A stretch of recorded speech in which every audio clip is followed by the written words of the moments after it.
Excellencies, all the speakers, distinguished guests, ladies and gentlemen. Before starting the event, we would like to start this agenda with poems to welcome all of you.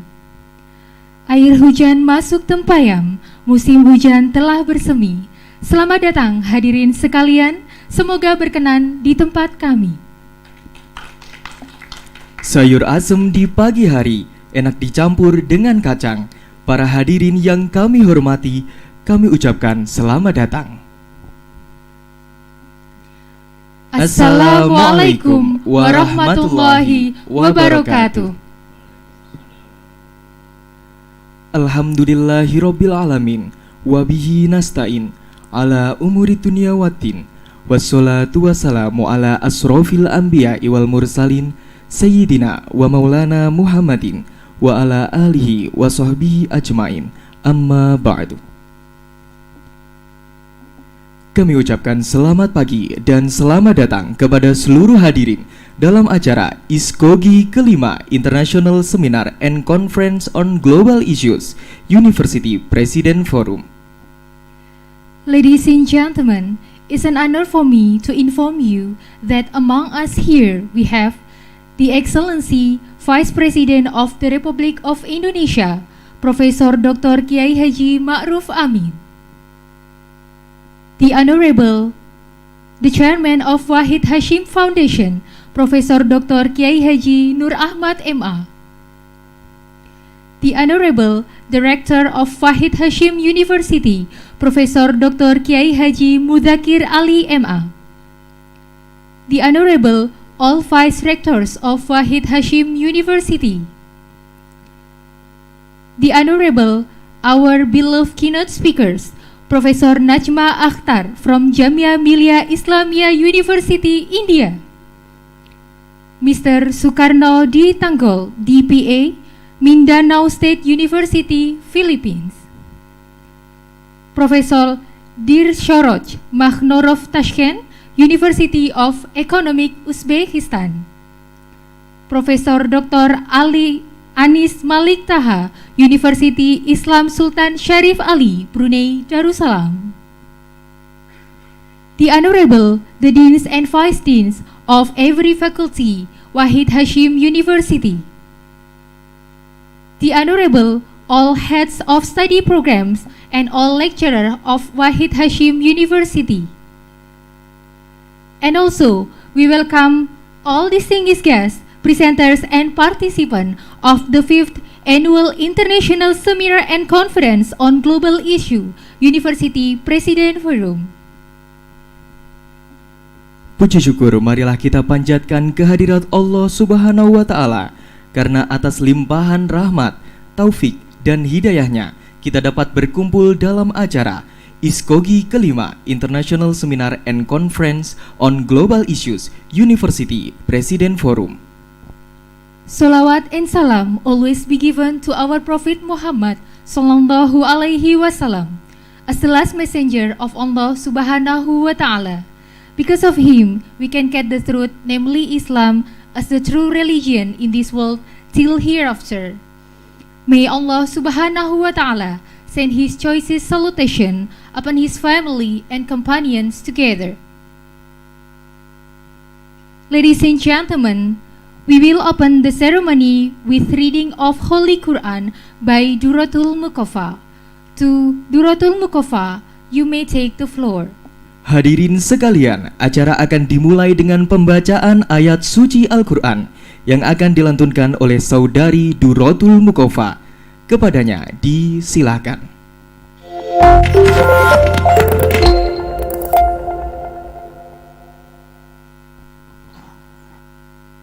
Assalamualaikum warahmatullahi wabarakatuh.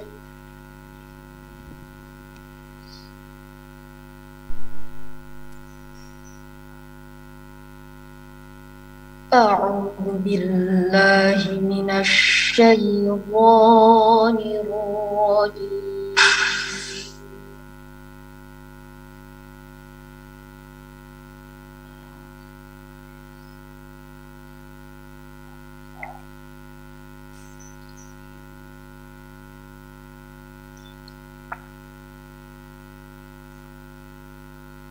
Bismillahirrahmanirrahim.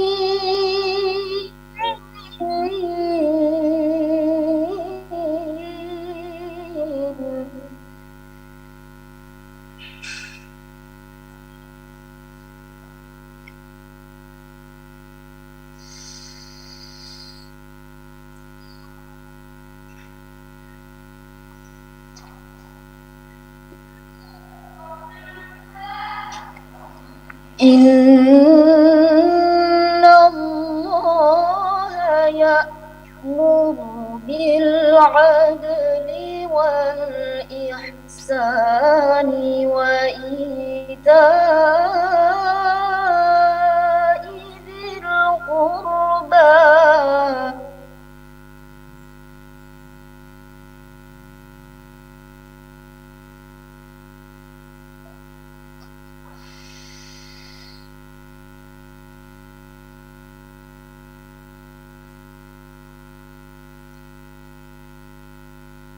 wa ita'i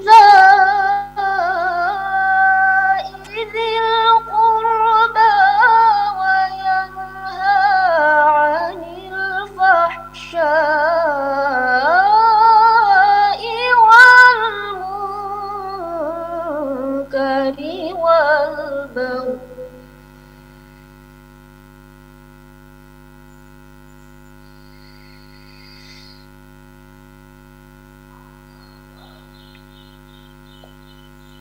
Ya'idukum la'allakum tadhakkarun.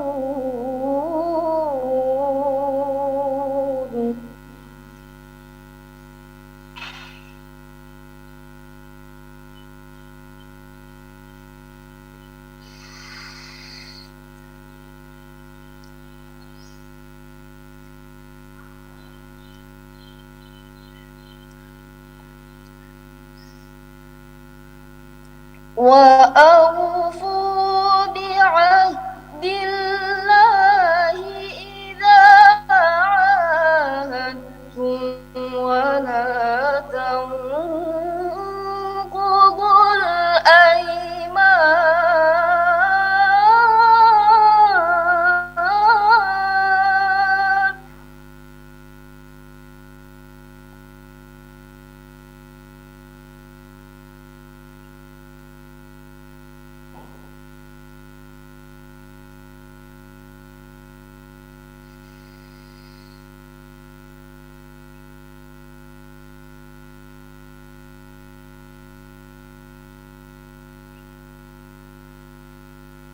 Wala tanqudul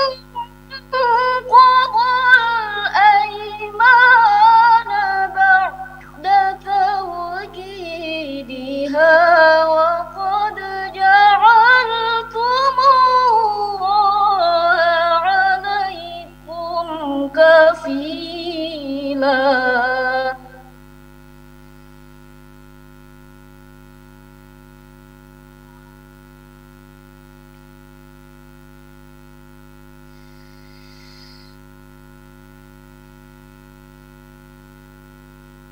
Innallaha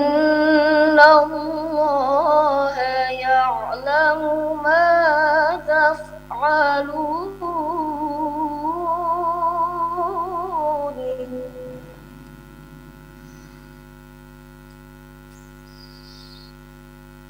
Bismillahirrahmanirrahim.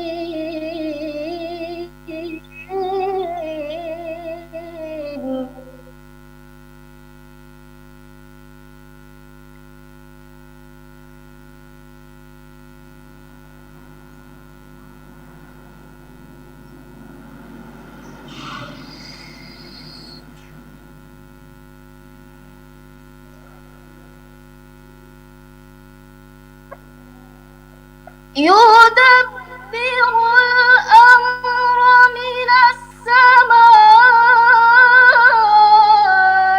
ilal ardi thumma ya'ruju ilayhi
ثم يعرج إليه في يوم كان مقداره 1000 سنة مما تعدون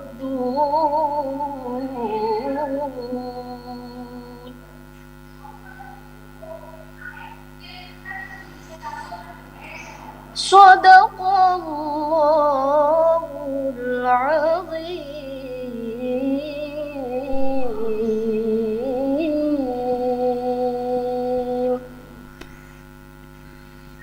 Wassalamualaikum warahmatullahi wabarakatuh.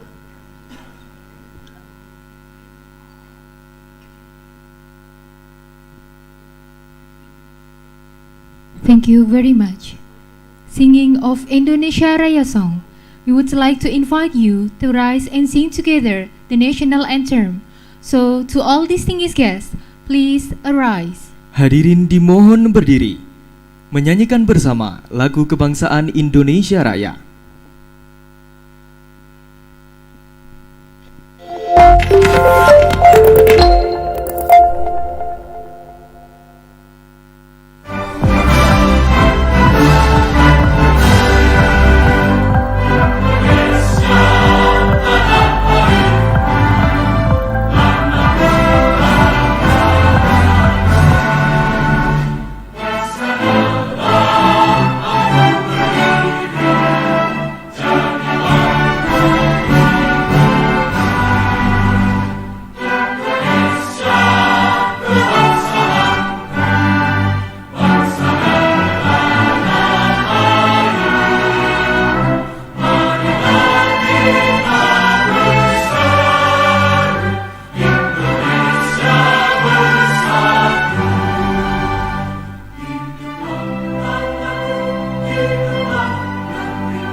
Ladies and gentlemen, please be seated. Hadirin dipersilahkan duduk kembali. Reporting speech by the committee chairman of the seminar by Dr. Ali Martin MSE. To Dr. Ali Martin MSE, we are invite you to the stage. Laporan Ketua Panitia Seminar oleh Bapak Dr. Ali Martin MSI. Kepadanya disilakan.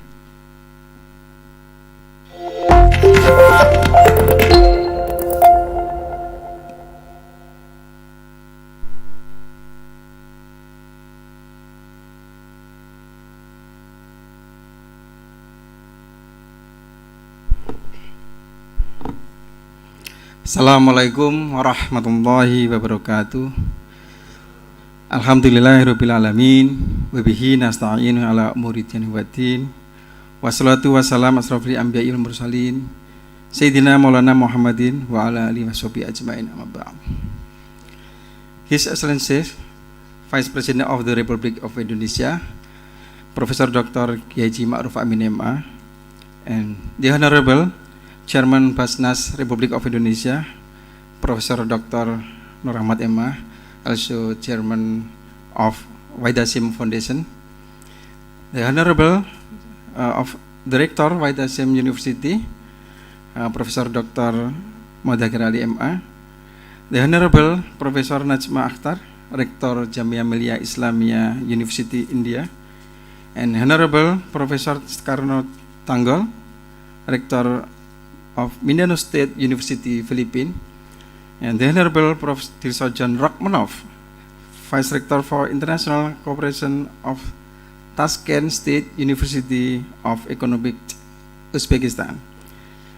The Honorable Professor Dr. Anis Malik Toha from University Islam Sultan Syarif Ali, Brunei, Darussalam, and dear Chairman MUI Central Java and Chairman FKUB Central Java, dear Chairman Postgraduate University, Hasyim University, and dear Dean, all head on Hasyim University, and all participants in this event, International Seminar and Conference on Global Issue 2021, title University President Forum by theme Building Good University Governance Toward a World-Class University. Ladies and gentlemen, allow me to report on the International Seminar and Conference on Global Issue 2021, attended by participants from various universities and lecturers, students, around 1,000 participants via Zoom meeting and YouTube. And thank you participants in here at Theater Hall Medical Faculty, Hasyim University. This event aims to realize in the collaboration between universities that was set in the past, and also program that can be done jointly within universities. For example, research and development together, lecture exchange, student exchange, and postgraduate student further studies. And in addition, increase research collaboration of science and technology, and development community involvement, cooperation between university institutions. Ladies and gentlemen, allow us to say thank you for the support of the stakeholder so that this activity can be carried out. Thank you for all. Wallahu muwaffiq ila muqtariq. Wassalamualaikum warahmatullahi wabarakatuh.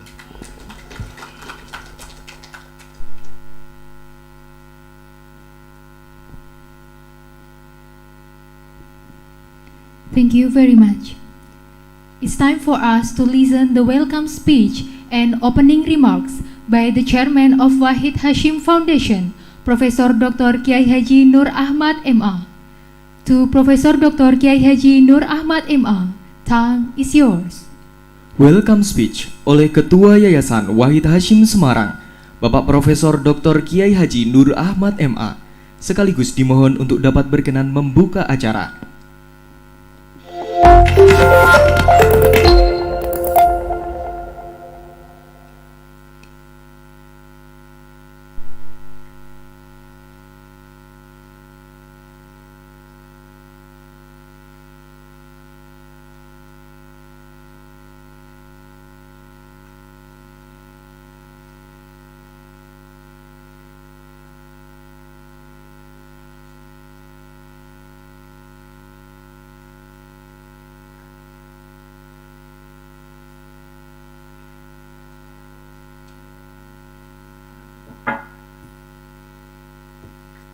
Assalamualaikum warahmatullahi wabarakatuh.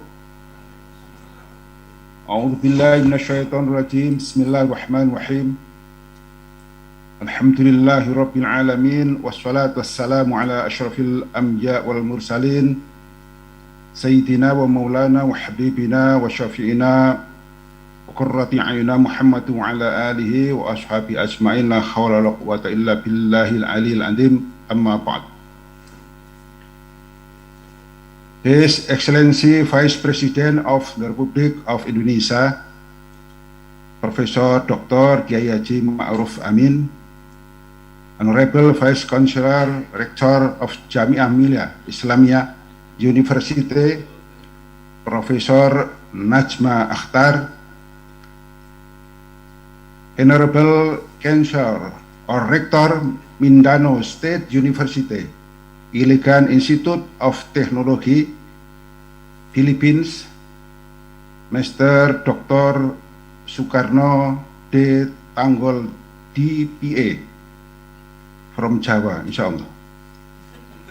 Our Honorable Vice Rector for International Cooperation of Tashkent State University of Economic, Uzbekistan, Professor Dr. Dil Sojon Rahmanov,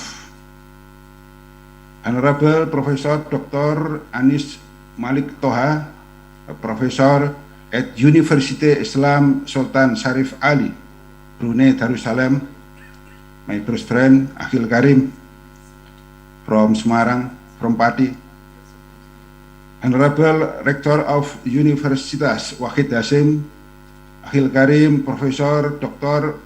Mudakir Ali, MA,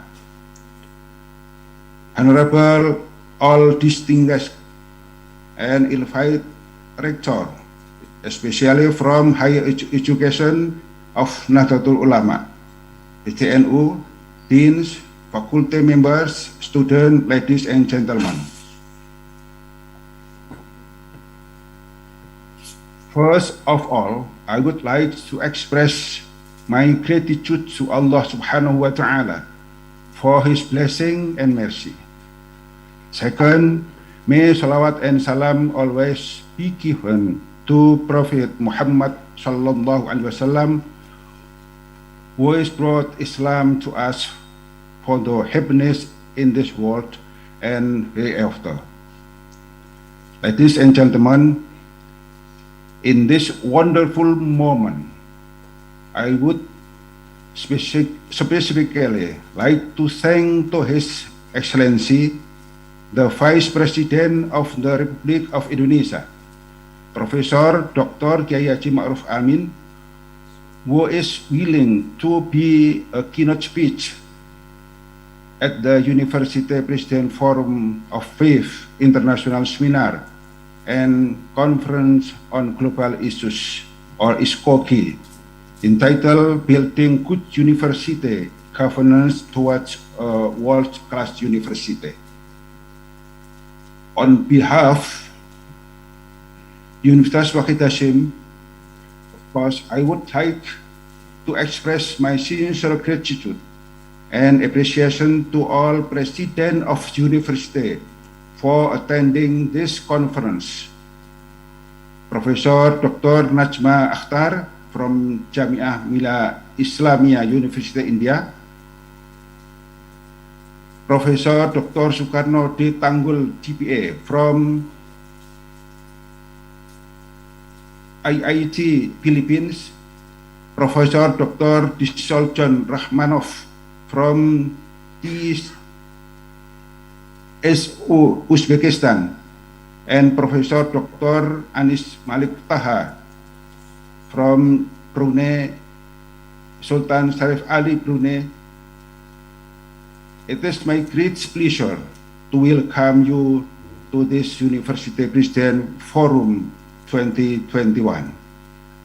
I hope this forum will be good opportunity for us to share the experience of managing and developing the higher education in order to be a world-class university. Ladies and gentlemen, Unwahas is a leading private university under the patronage of Nahdlatul Ulama, the largest Islamic organization in Indonesia. Unwahas was established in 2000. Although Unwahas is 20 years old, but we have reached some good progress. No, it's almost 10,000 students studying at various faculties and departments: medical, pharmacy, engineering, agriculture, law, social science and politics, economics, teaching, training and education, and Islamic religion, master in Islamic education and Sharia economic law, PhD in Islamic education. We have continuously expanded and developed infrastructure, buildings, and other facilities, especially laboratory for medical, pharmacy, and engineering.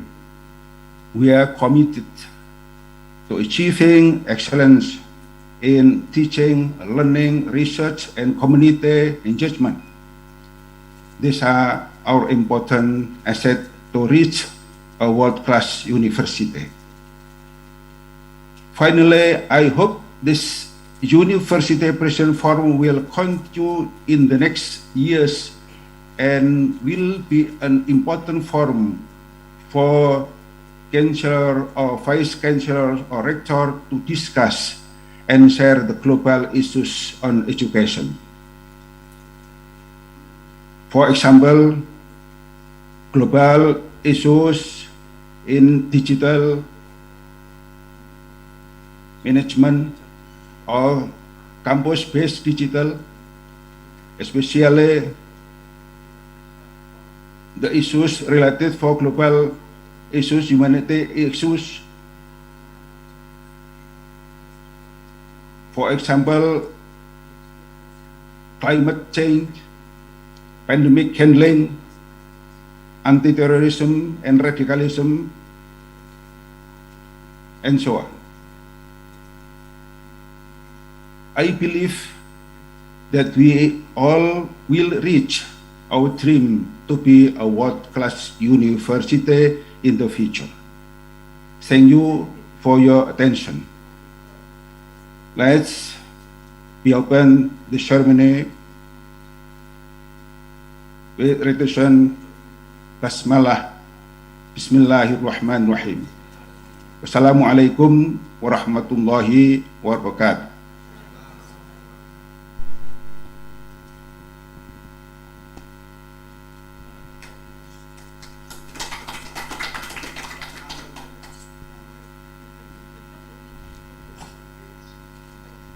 Thank you very much.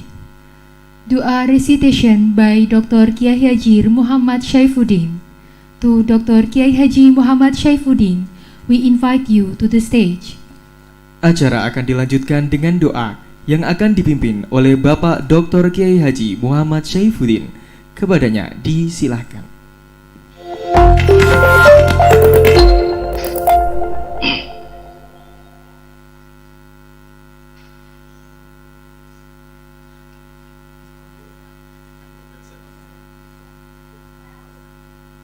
بسم الله الرحمن الرحيم الحمد لله رب العالمين حمدا يوافي نعمه ويكافئ مزيده يا ربنا لك الحمد كما ينبغي لجلال وجهك الكريم وعظيم سلطانك اللهم صل وسلم على سيدنا محمد طب القلوب ودوائها وعافية الأبدان وشفائها ونور الأبصار وضيائها وعلى آله وصحبه وبارك وسلم اللهم اجعل جمعنا هذا جمعا مرحوما وتفرقنا من بعده تفرقا معصوما ولا تجعلنا ولا فينا شكيا ولا محروما اللهم إنا نعوذ بك من جهمة لا تدمع ومن جنان لا يركع ومن قلب لا يخشع ومن علم لا ينفع ومن دعاء لا يسمع اللهم أرنا الحق حقا وارزقنا اتباعه وأرنا الباطل باطلا وارزقنا اجتنابه ربنا لا تزغ قلوبنا بعد إذ هديتنا وهب لنا من لدنك رحمة إنك أنت الوهاب ربنا آتنا في الدنيا حسنة وفي الآخرة حسنة وقنا عذاب النار وادخلنا الجنة مع الأبرار يا عزيز يا غفار سبحان ربك رب العزة عما يصفون وسلام على المرسلين والحمد لله رب العالمين وبالسر الفاتحة.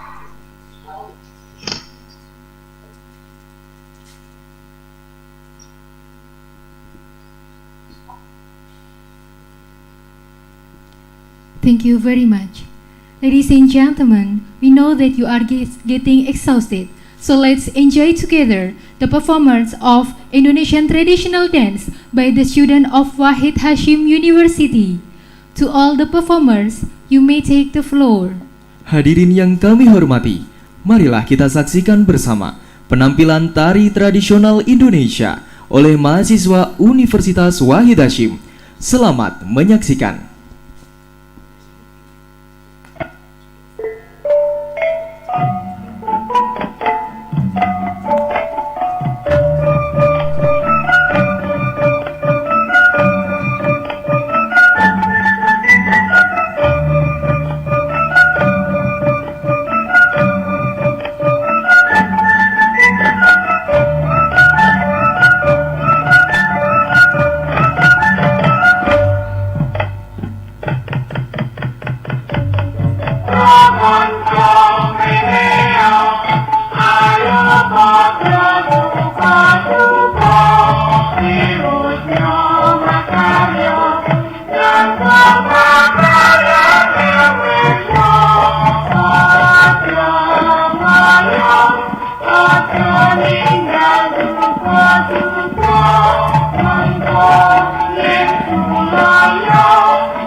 Ladies and gentlemen, once again, let's give a warm of applause to the performers.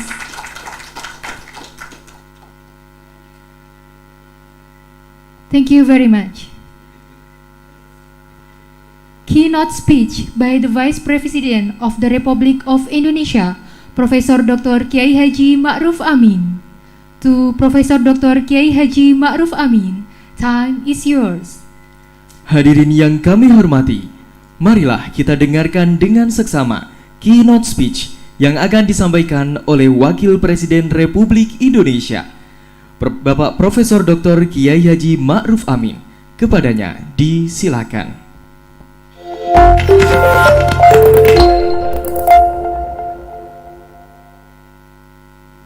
Assalamualaikum warahmatullahi wabarakatuh.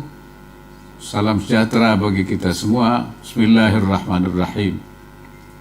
Yang saya hormati Ketua Basnas RI, Ketua MUI Jawa Tengah, Ketua FKUB Jawa Tengah, Rektor Universitas Wahid Hasyim, para narasumber dari dalam dan luar negeri, serta para akademisi dan tamu undangan yang berbahagia. Puji syukur marilah kita panjatkan kehadirat Allah Subhanahu wa Ta'ala, Tuhan yang Maha Esa, atas segala nikmat dan karunia-Nya sehingga pada hari ini kita dapat menghadiri International Seminar and Conference on Global Issues kelima tahun 2021. Saya menyambut baik dan memberikan apresiasi yang setinggi-tingginya kepada Universitas Wahid Hasyim atas diselenggarakannya forum ini sebagai wahana untuk berbagi ilmu, bertukar pengalaman, pandangan, dan best practices dengan para akademisi dan pakar dari universitas negara-negara sahabat.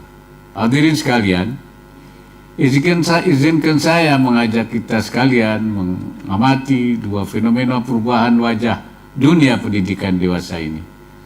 Pertama, hadirnya platform online, penyedia layanan pendidikan dan pelatihan dengan valuasi aset miliaran dolar. Namun uniknya, lembaga-lembaga ini barangkali tidak memiliki gedung kampus layaknya universitas terkemuka dunia. Beberapa nama yang kita kenal yaitu Udemy, Coursera atau Ruang Guru yang berasal dari Indonesia. Kedua, hadirnya generasi yang lahir dan tumbuh di era teknologi digital. Mereka adalah generasi digital native yang sangat piawai memanfaatkan teknologi digital dalam hidup keseharian. Sebesar apapun usaha yang dicurahkan oleh generasi seperti saya yang merupakan digital imigran, tentu tidak akan sanggup mengimbangi keahlian bermain dengan teknologi seperti para digital native tersebut. Setidaknya itulah dua tantangan dunia pendidikan tinggi yang harus kita hadapi bersama dengan baik. Institusi pendidikan tinggi harus dapat menjaga relevansi dan eksistensinya sebagai pencetak SDM yang unggul, berdaya saing global, dan berakhlak mulia.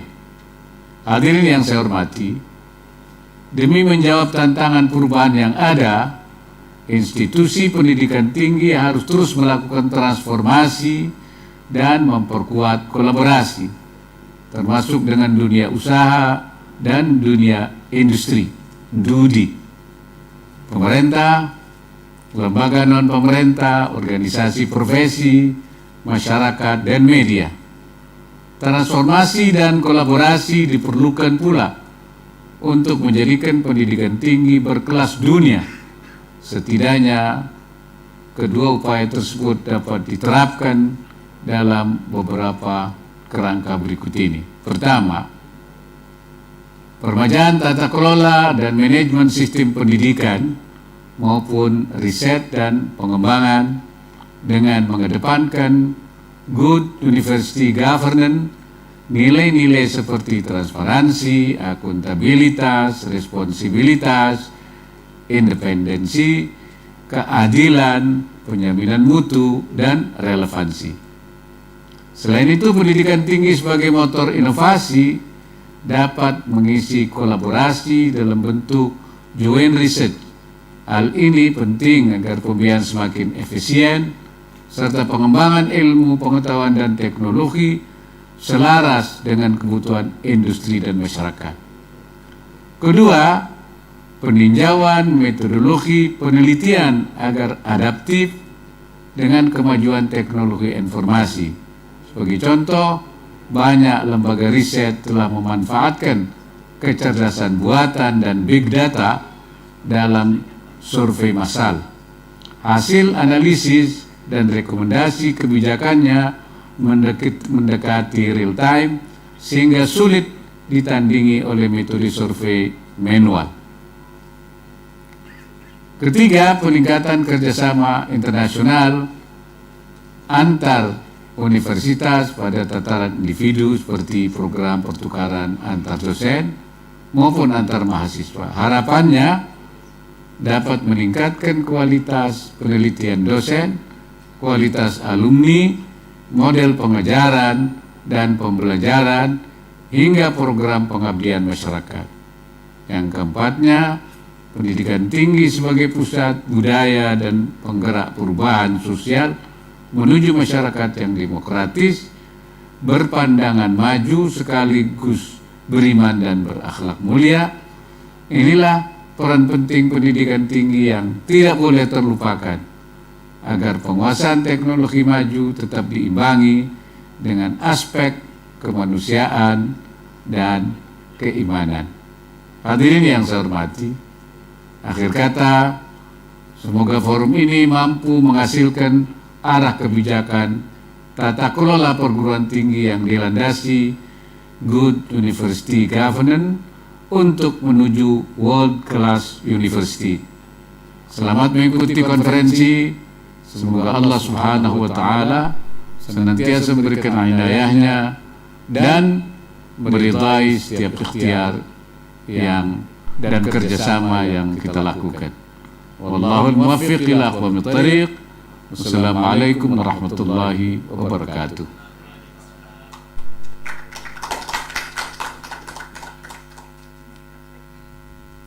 Thank you very much. Ladies and gentlemen, the keynote speech by the Professor Dr. Kiai Haji Ma'ruf Amin MA will be interpreted by Miss Lebri Habsari SS. To Miss Lebri Habsari SS, time is yours.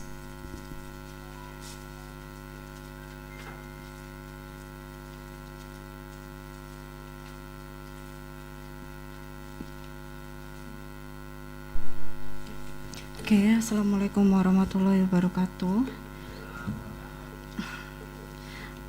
Let me interpret the speech of Vice President. First of all, Assalamualaikum warahmatullahi wabarakatuh. Peace for all, for an honor, Head of Business, Head of MUI, Head of FKUB Central Java, and Head of and for Rector Universitas Wahid Hasyim, for all speaker and for all the audience.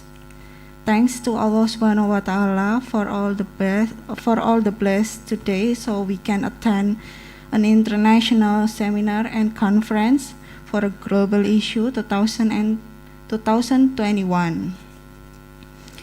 I give a great appreciation for Universitas Wahid Hasyim to host this event, for share the knowledge and experience with all of the speaker. And then, ladies and gentlemen, let me invite you to all of you to observe the phenomena of education world lately. First is online platform as an education media that with a billion asset but uniquely doesn't have a building for study, such as Udemy, Coursera, and Ruang Guru, which is from Indonesia. And then the second is the generation that born in digital era. that is they were digital native that already know how to operate all of digital thing in daily life. Digital immigrant like me can compete with them. That's too big problem in this education in this era that we should face together. University have to keep the relevant and existent to produce a great human resource and have a noble character to answer all of the challenge. University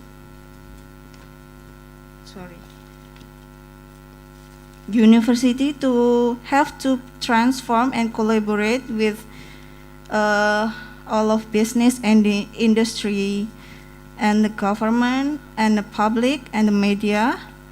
So it's also need for a world-class university that apply in this framework. Firstly, governance rejuvenation, that is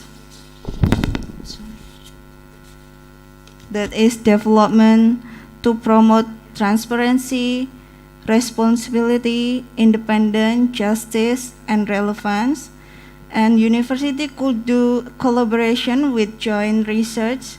This can make efficiency in the development of technology and education.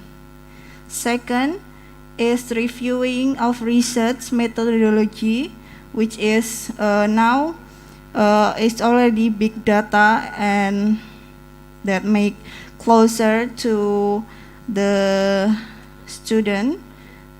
And then the second, developing international collaboration, which is such a student action, like lecture exchange.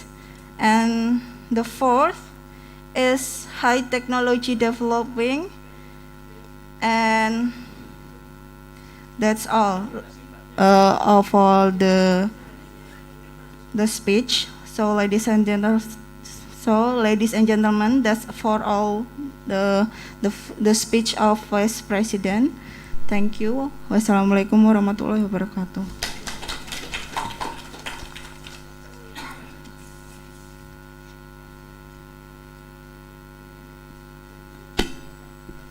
Thank you very much.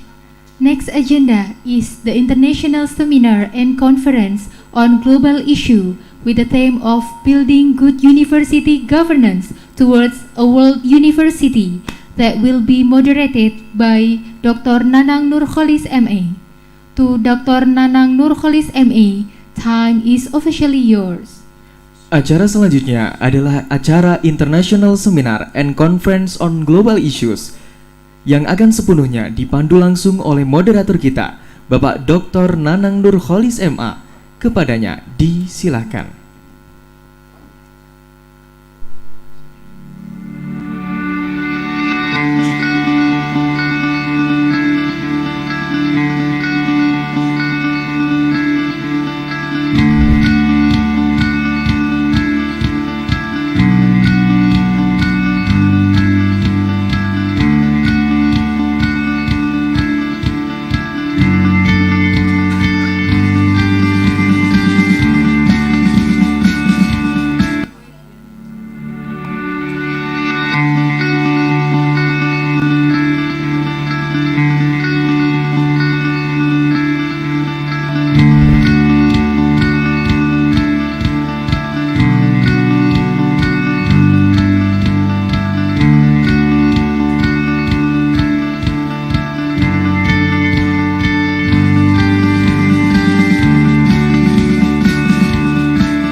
Ladies and gentlemen, may I have your attention, please? Our pronunciation is this conference is about to begin. Thank you very much for your participation, for your joining in this virtual conference. Assalamualaikum warahmatullahi wabarakatuh. His Excellency, the Vice President of Republic of Indonesia, Professor Dr. Haji Ma'ruf Amin, Honorable the Chairman of Wahid Hasyim Foundation, Professor Dr.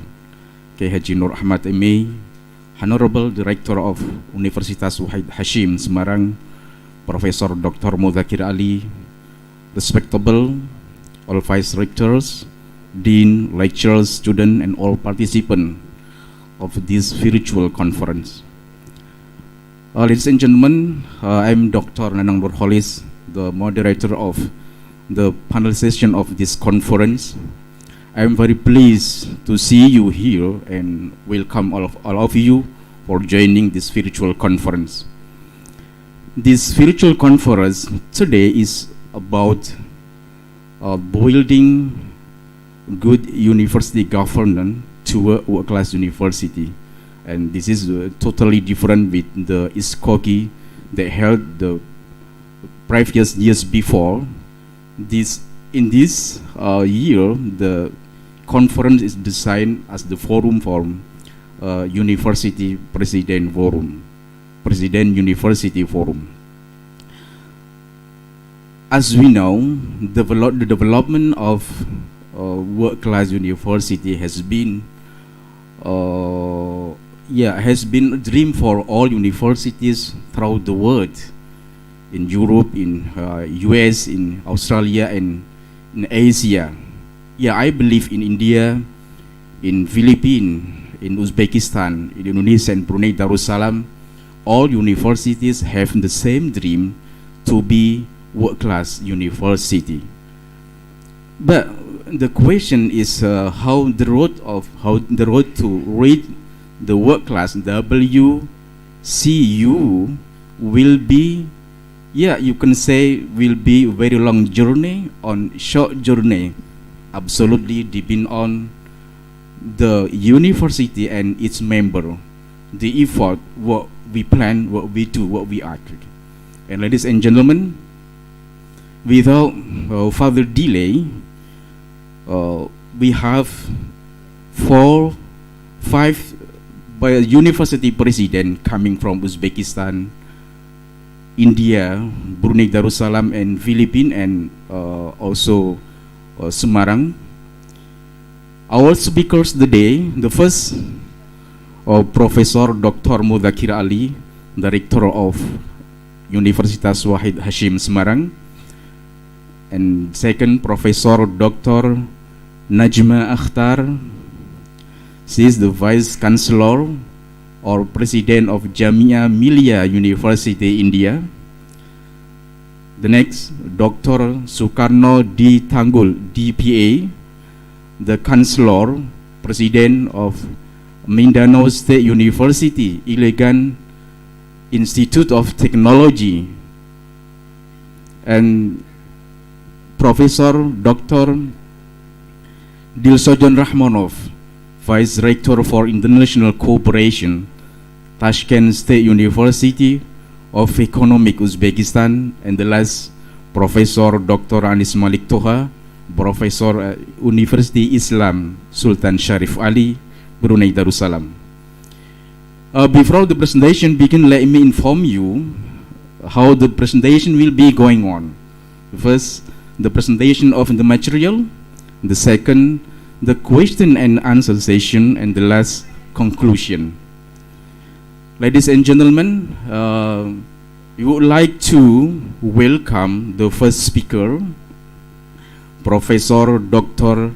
Najma Akhtar, Vice Chancellor of Jamia Millia University, to deliver her presentation.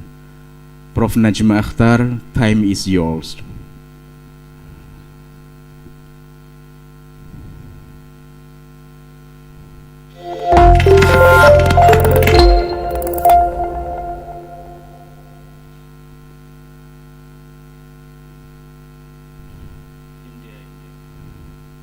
India. Prof. Najma Akhtar. Assalamualaikum. Good morning, ma'am.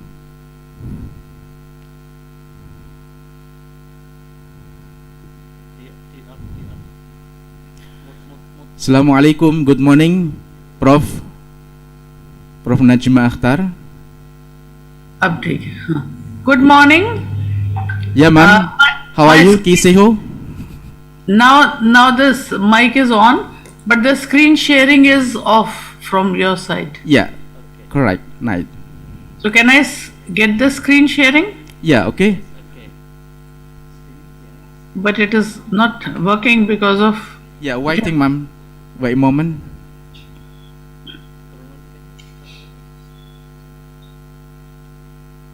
Have you seen the screen, ma'am? मेरा वो कहाँ गया? ये आ गया? ठीक है. Can you see the screen? Yes, absolutely. We see the screen clearly. Okay.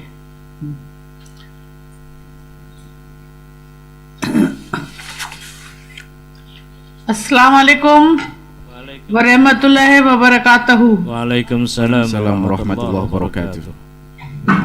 His Excellency Professor K.H. Maruf Amin, the Vice President of Republic of Indonesia, Professor H. Noor Ahmed, Chairman of Wahid Hasyim Foundation, and my esteemed co-panelists. Thank you for giving me this opportunity to speak and share my experience of leading the journey of my university, Jamia Millia Islamia, here to this conference on building the world-class universities. Many questions come to mind when we think about a world-class university. What is a world-class university? What are the key parameters that may decide if a university can be considered as a world-class university? And what is that is required to be done that may probably transform a university into a world-class university? My talk will briefly touch upon these issues, and I will also share my experience of leading Jamia Millia Islamia on its journey.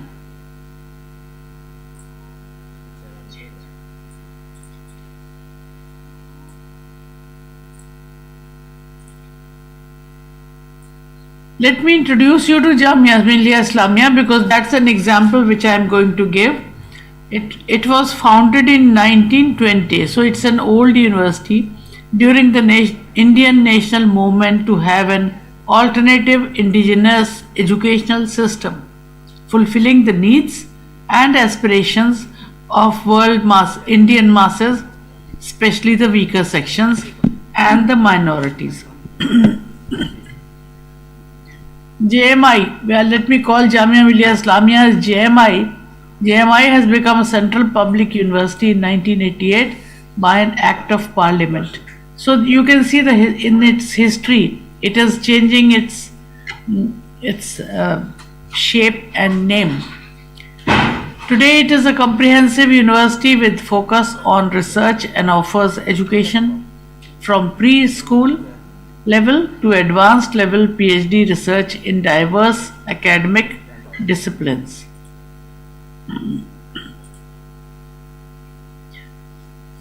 The campus of JMI is spread over 239 acres and is one of the greenest area of Delhi. Today we have 9 faculties, 43 departments, 29 centers of higher education, and even 6 schools attached to it. We are partially residential university. There are 21,000 students, about 2,000 faculty and staff members.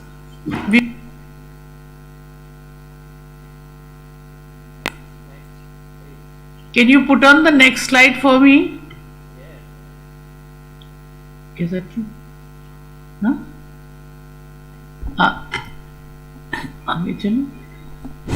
Next slide, ma'am. Next slide. Okay. Jamia Millia is a unique university in India. It has granted minority university status by the government. This means certain percentage of student seats can be reserved for minority applicants. We have a diverse profile, getting students from all over the country and some students from abroad too. 60% of our students are from other states other than Delhi. It has also a distance and online education program to be provided access to quality education to those who are not able to attend physically. We have a disabled friendly campus and that makes us difference, and a sizable number of foreign students. The theme of this conference is developing a world-class university which can be perceived and defined differently by different people. I came across a research paper of 2004 by Philip Albert where he beautifully captures the dilemma about defining a world-class university. And he says that everyone wants a world-class university. No one knows what it is and no one knows how to get it. But that was 2004, and fortunately a lot of scholarship is available on this subject now, and several basic. Please, my slide should keep on changing. Please help me in that. Okay, thank you.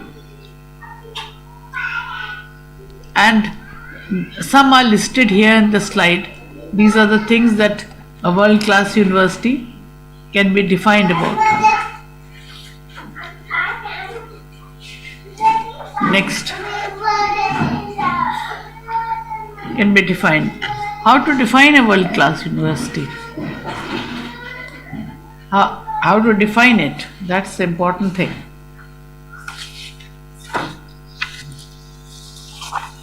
The key features of a world-class university has broadly been divided into 3 domains by Jamil Salami in Path to a World-Class University, Lessons from Practice and Experience. These are talent, resource and governance.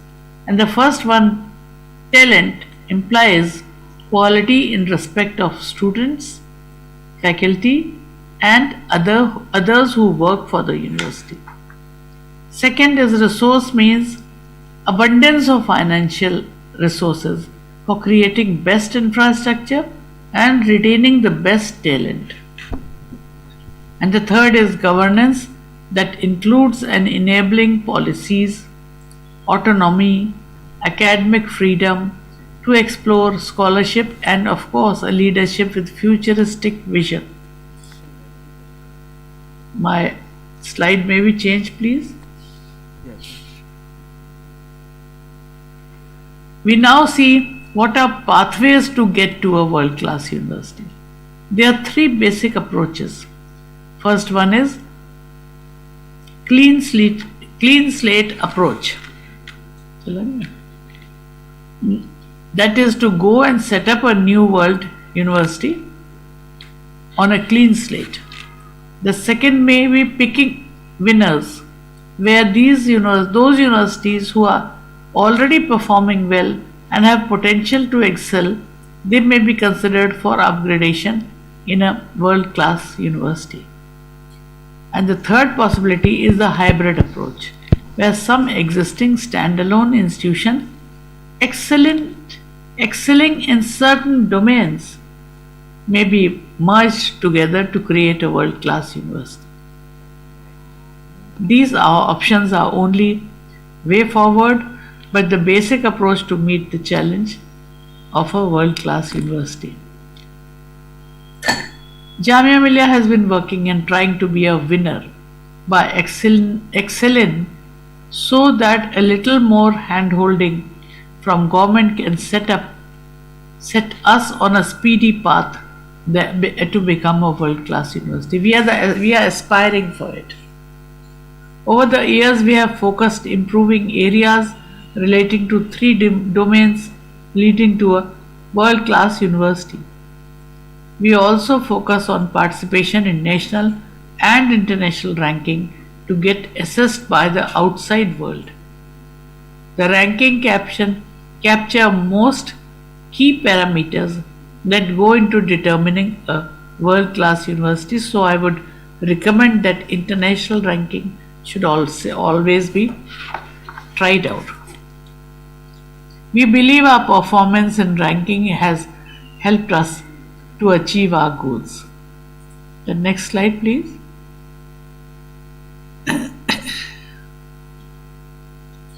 Here's an introduction to our progress in work. NIRF. Next slide. The NIRF is our national ranking issued by the Government of India, Ministry of Education, for all academic institutions in India. Jamia Millia has performed well over the years. In 2021, we are ranked 6th position among all universities in the country. Some of our departments are also ranked at respectable position in NIRF, like architecture, law, dental college, and engineering. Next. To improve our international footprints and compete with international peers, Jamia has been participating in leading international rankings. We have been consistently ranked in the top 800 institutions in the world. In RUR ranking, 2001 ranking, we are ranked at 438 internationally, and several of our departments also figure in top 500 of these rankings. Next. Over the years, we have focused on improving the research environment. We have created systems and policies conducive to research. New infrastructure, facilities and labs have been created. Another key area of improvement have been the resources and project grants, which are very essential. University also extend support to teachers in form of incentives and grants for filing patents, publishing their research and innovations. Next. The results are before us. The research indices for Jamia has improved over recent years. Jamia has Scopus H index of 132 and have published about 10,000 research papers in Scopus journals in the last decade. Next, please.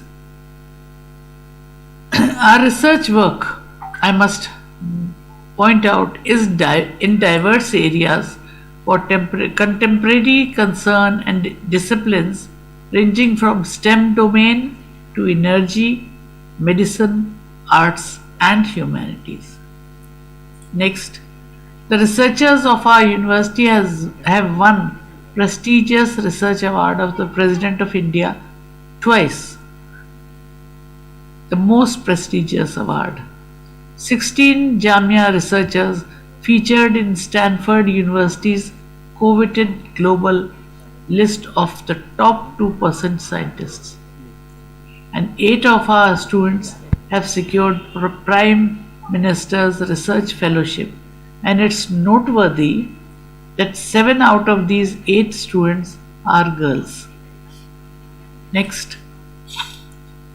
Our student Kaif Ali from Faculty of Architecture has won the prestigious Dyna Award 2021 and Commonwealth Award. This is just one example. The other area of major improvement for us is infrastructure and learning resources. Next, please.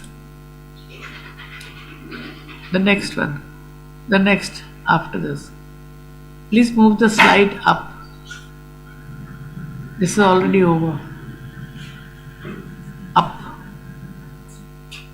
No, the next slide. The next slide. Yes, keep on moving, please. We have created new facilities and have strengthened the existing ones.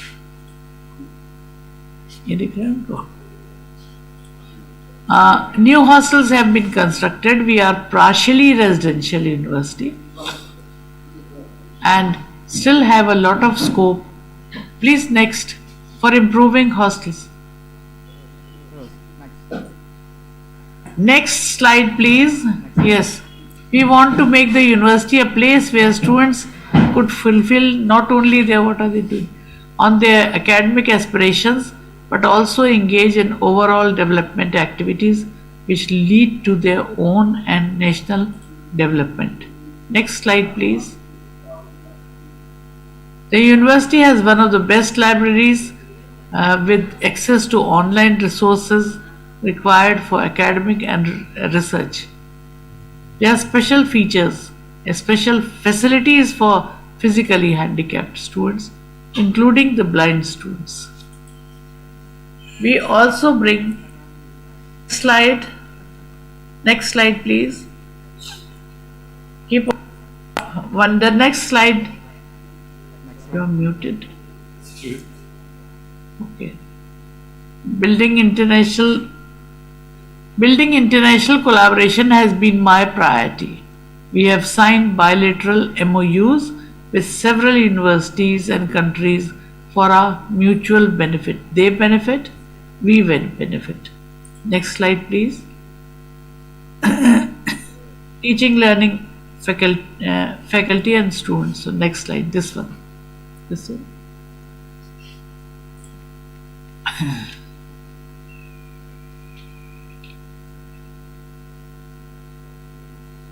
Next slide.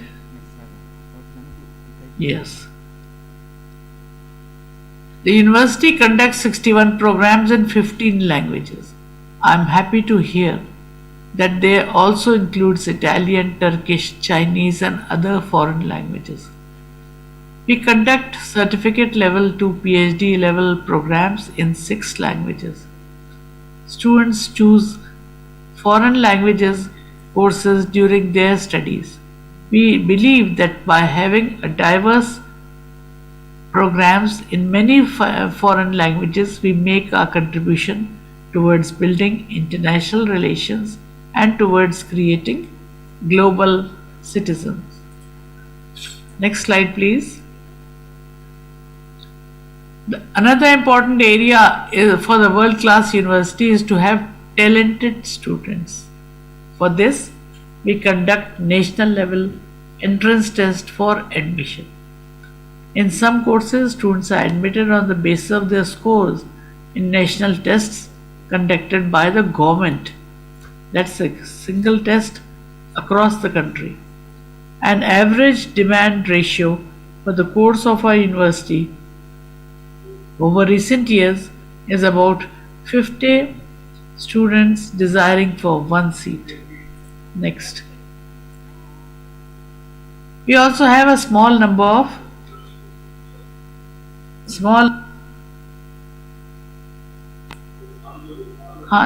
please shift to the next foreign student slide. Yes, this is it. We also have a small number of foreign students.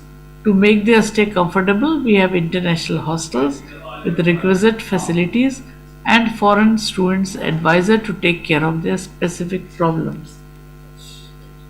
Next slide. Student gender diversity. Gender diversity is one of our strengths. We are determined to move towards gender parity. Nearly 1/3 of our students are female students. Next slide please. Next slide.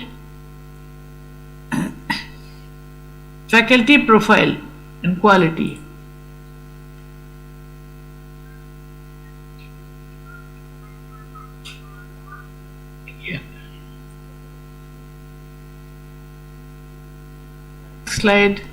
Next slide. You're mute. Yeah. Next slide please. Program. The mandate of the university is to provide access to quality education. our fee structure is very low. It ranges from $100 for regular undergraduate and postgraduate course programs to about $1,000 per year for professional programs like Bachelor of Dentistry and MBA. This also translates into a challenge as we don't have liberty to increase our resources through tuition fees. Foreign students coming through ICCR are charged tuition fee at par with the country students. That again means that the foreign students being taught at a very low fees. Next slide, please. Financial management and resource mobilization. We have also been able to generate resources from non-government sources, and 50 million Indian rupees are generated over last few years. We also monetize our faculties for revenue generation. Next, please move. Institutional values. One of our priorities is the environmental care. One of our priority is our environmental care and green practices. We have adopted several practices for turning the university into a clean, green campus. Only 1/3 of our power of consumption is met from solar energy that we generate on the campus. Next, please.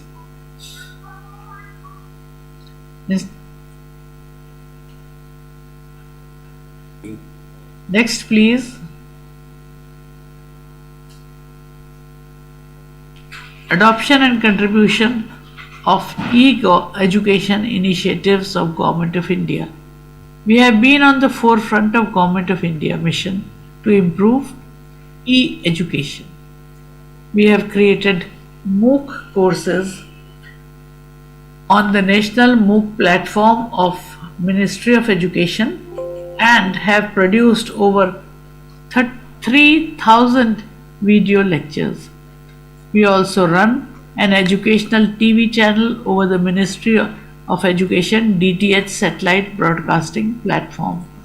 We also have a radio, Jamia radio, which reaches out to a certain population around Jamia.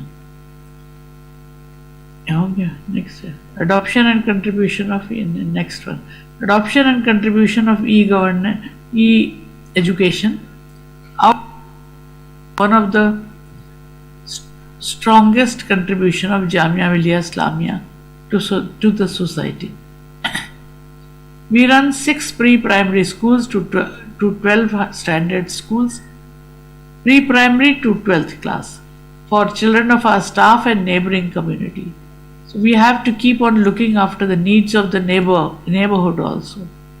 Special arrangements are being made for students of madrasas to get education system into main educational stream through equivalence and through bridge courses. The university has reserved 10% seats for girls to encourage them to go to the studies. But the girls are increasing day by day, and nearly 1/3 of them are girls now. We also run a residential coaching academy to prepare our students for national civil service and government services.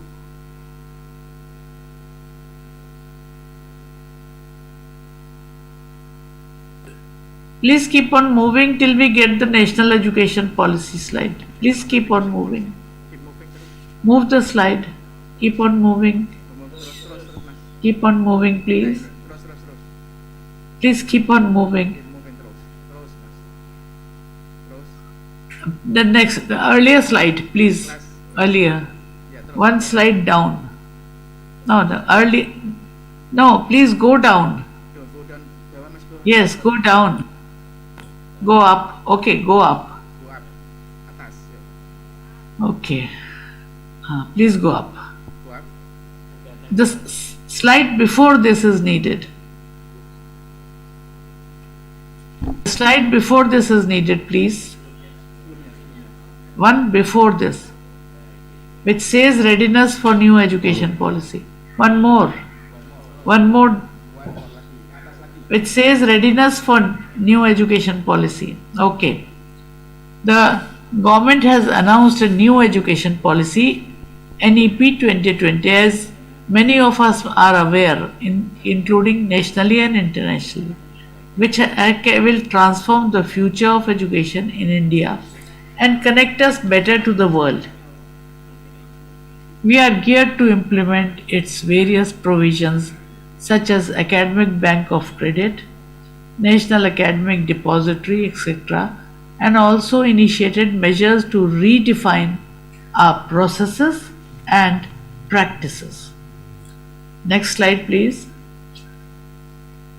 Achievement during pandemic. We have all faced across the world, we have faced the COVID pandemic. So we have been very active during the COVID pandemic. All our admissions and examinations were held and completed in time online.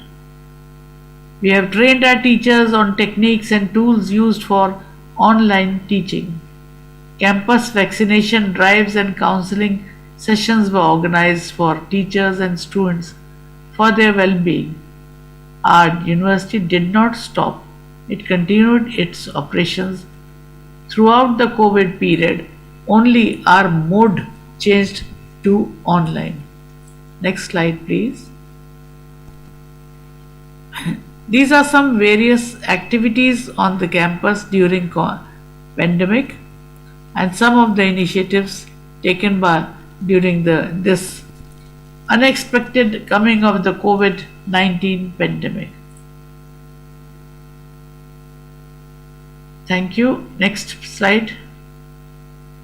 These are just some of our very notable alumni, and I'm sure many of them you have seen in the Bollywood, the films, in the sports, and many other places. We have very notable alumni who have brought laurels to the university. The conclusion. Next slide, please. The conclusion. We have many challenges. We are making consistent progress over the years and addressing areas of concern. We are looking for enhancing our international footprint. We will be happy to engage with you, engage with all of you who are sitting here. We will be happy to engage with your student, with your faculty, exchange, joint projects, joint research, and any other collaboration of mutual benefit. Our university is now trying for a medical college, which is our immediate priority, because which is needed even more after the COVID is coming, because we have to be ready for any unseen and problems like COVID. We are looking for finance for this, and we believe that Jamia Millia Islamia is on the path, its journey to become a world-class university.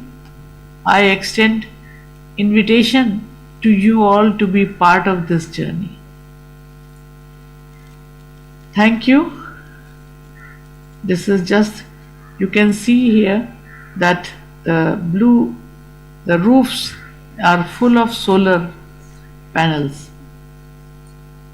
Thank this group which has given me the opportunity. I thank you for giving me this quite a lot of time and making it possible to listen to others who are trying to take their university to a world-class institution. Okay, thank you, Prof. Najma Akhtar, from giving us a wonderful presentation. Yeah, Prof. Najma, I'm one of the alumnus from Department of Islamic Studies, Jamia Millia University, ma'am. So happy to see you. Oh, yes, sir. Yeah, nice to meet you also, ma'am. Inshallah, we'll meet you in next year in Jamia, ma'am. Yes. Because we have planned conducting research with Prof. Iqtidar Khan and Prof. Nishad Manzar from the month of history, Jamia Millia Islam University. After pandemic, maybe. And in 2014, we visited in Jamia and met with Prof. Talat Ahmad. And then we invited Prof. Talat Ahmad to come our university to be a speaker in the first international conference and seminar ISCoGI. This is the first one, our international seminar, and Prof. Talat Ahmad, inshallah, will invite you in the next years to come to my university, ma'am.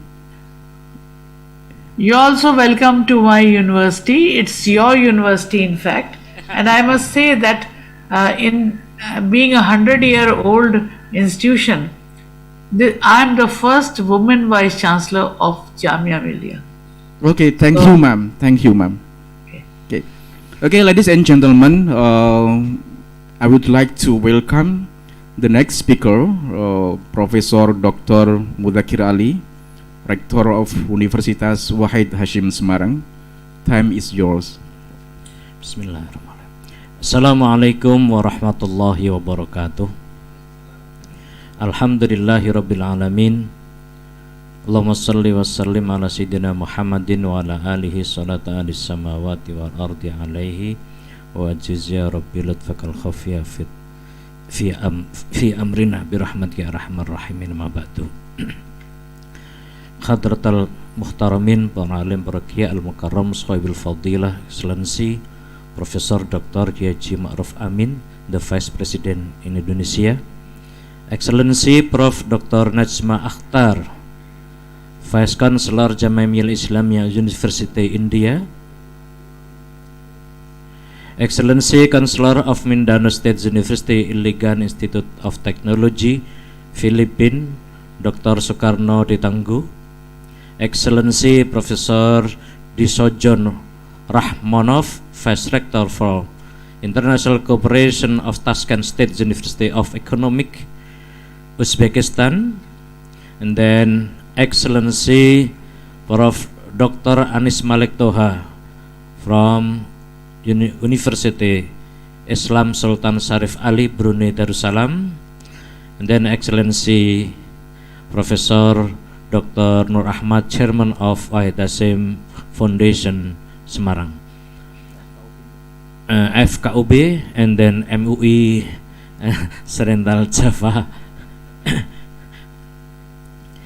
Honorable Vice Chancellors, Vice Rectors, Dean, distinguished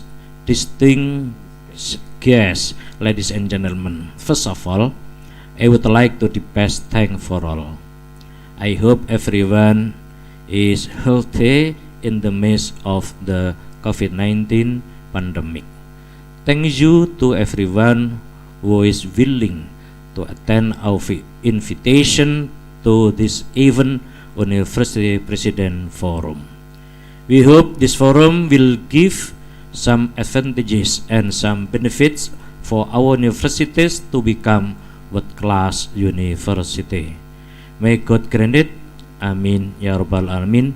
We apologize for any mistakes and inconvenience. Mr. Councillors, Vice Councillors, Rectors, all participants, ladies and gentlemen, in this prestigious moment, I would like to present an explanation about Unwahas, a thought to become world-class university. Next slide.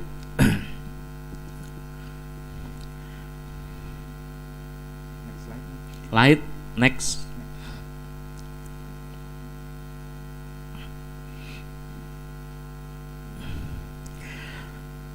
History of Unwahas was established in 8 August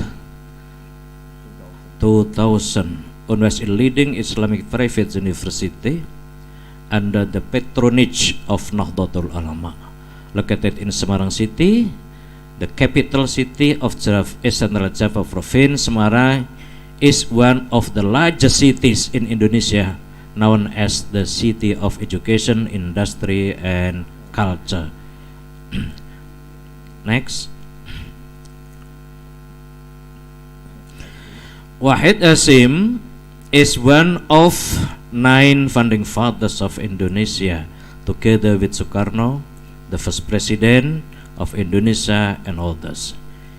Kiai Haji Abdul Wahid Hasyim is Gus Dur's father, the 4th president of Republic Indonesia, and Wahid Hasyim Ash'ari's son, the founder of Nahdlatul Ulama. And Nahdlatul Ulama, the largest social religious organization in Indonesia. Takes photo like that. Please next.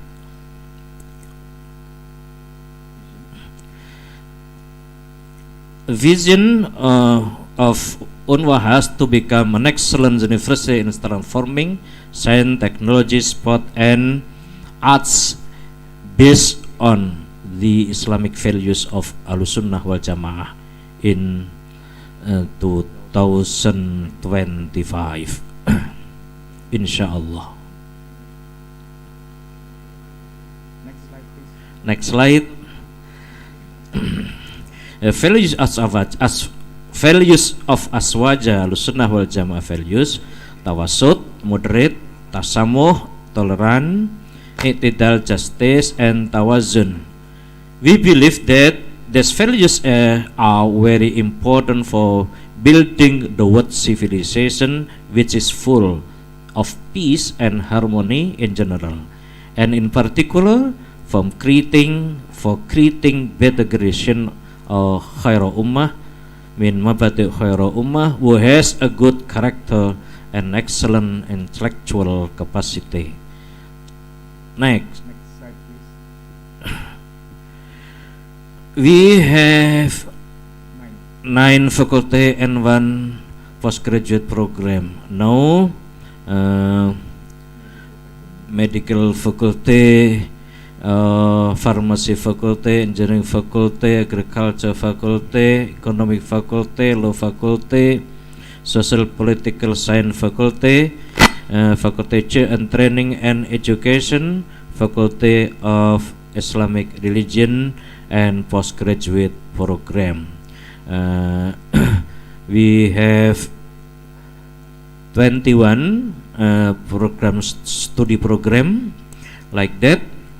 Next. And then what is WZU, world class university? World class university has international standard of excellence.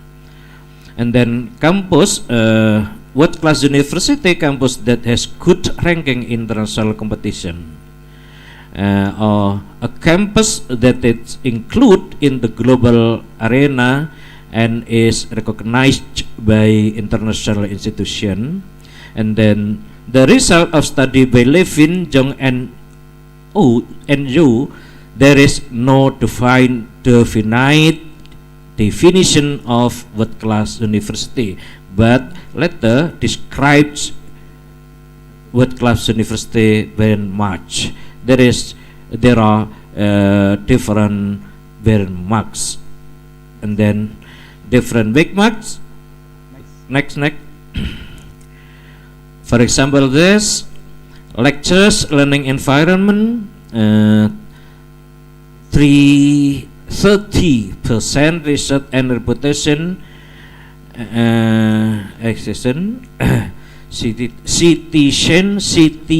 citation, mashallah, research impact, and then industry innovation entry and international staff and studies, and then KS academic peer review, and then webmatic like that. Next. So Unwahas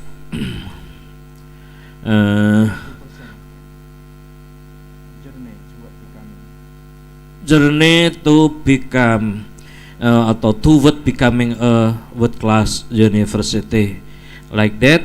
And then so because common step toward WCU, from path to become the world class university, the process may be conditional potential, and then communication with some university, and then coordination, collaboration, consistency, and then configuration about, for example, visiting professor, student exchange, double degree, research and journal writing, collaboration, short course and faculty members exchange, and then scholarship, etc.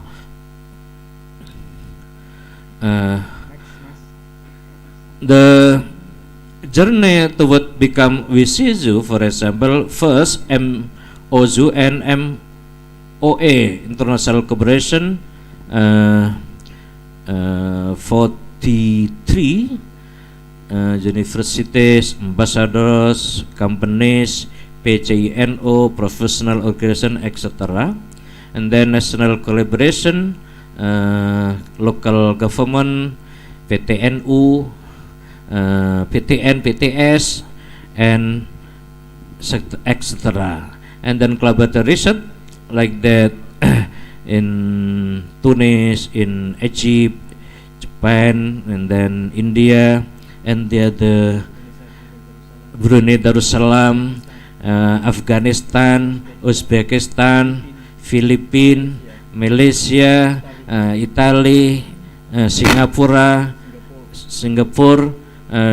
and so on. And then academic process.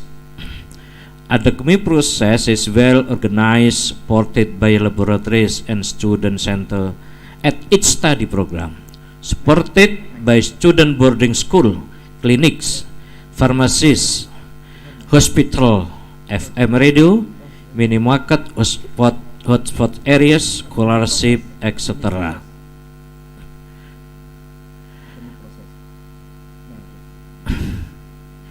And then we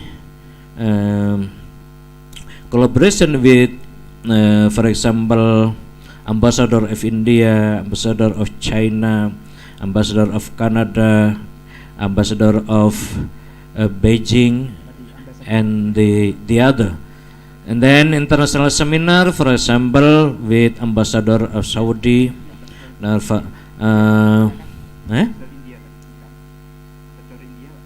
ambassador India, Jamiah Milia Islamia,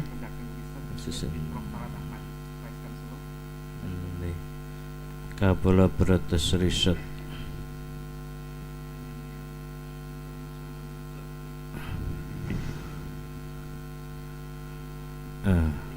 Yeah, it is Jamiah Islamia, international collaboration research in Jamiah Islamia. I'm Mr. Nur Ahmad, and then Mr. Nana Nur Kholis, and the other international collaborative research with Jamiah Milia Islamia India, with Mr. Professor Talat Ahmad. And then Tunis, I'm Mr. Saifuddin, and one of lecturer of Win Surabaya. And then Tohoku Jepang, yes. Next slide. Foreign student, we have approximately 121 students from Afghanistan, from China, from Thailand, Iraq, Timor Leste, and the other. Inshallah, if next time Afghanistan to come here, approximately 21% student in undergraduate and then postgraduate and PhD graduate. Ini next international seminar maybe next. Nah,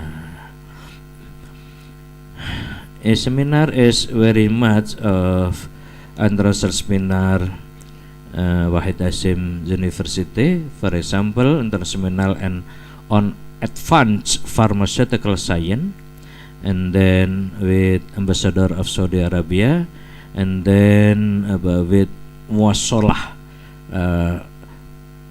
come here to lecturing in here, and then international collaborative next.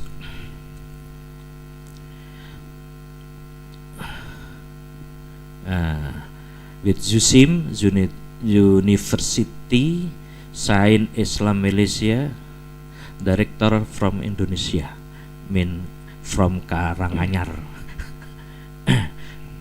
And then collaboration with Jamiah Millia Islamiyah, and then Zaituna, Tunisia, director from Tunisia was come here and then signing MOU with us and student exchange, and then next student talent like that, for example climbing champion in USA and Swiss, and then student exchange Japan, and then in Turkey.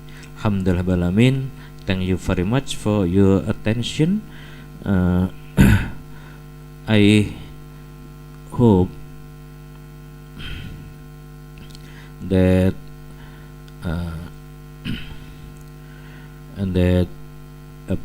this seminar is very important for us. Then I'll return the opportunity to moderator. Please, Nana.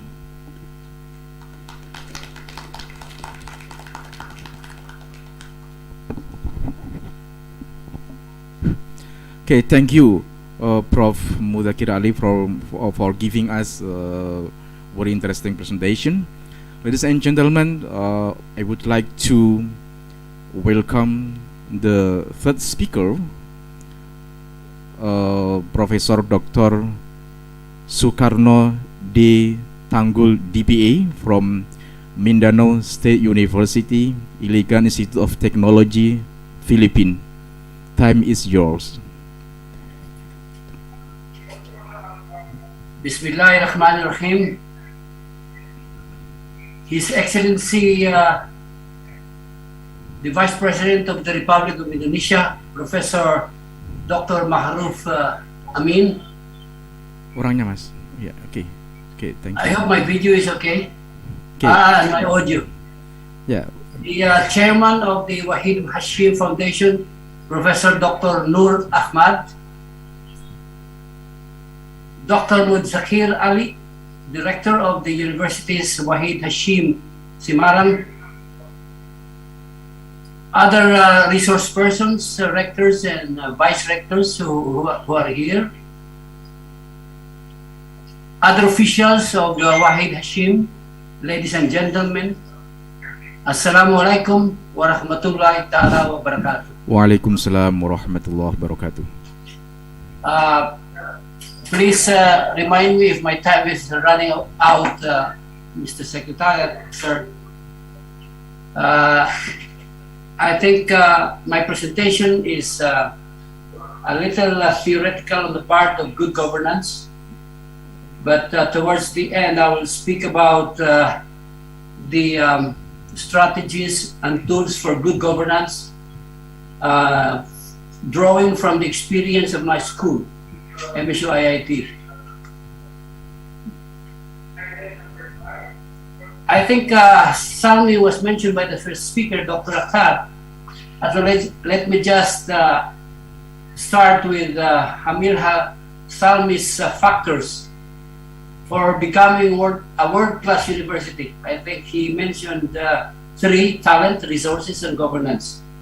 And I think our topic is now about good governance, and so let me not speak about the talent and resources.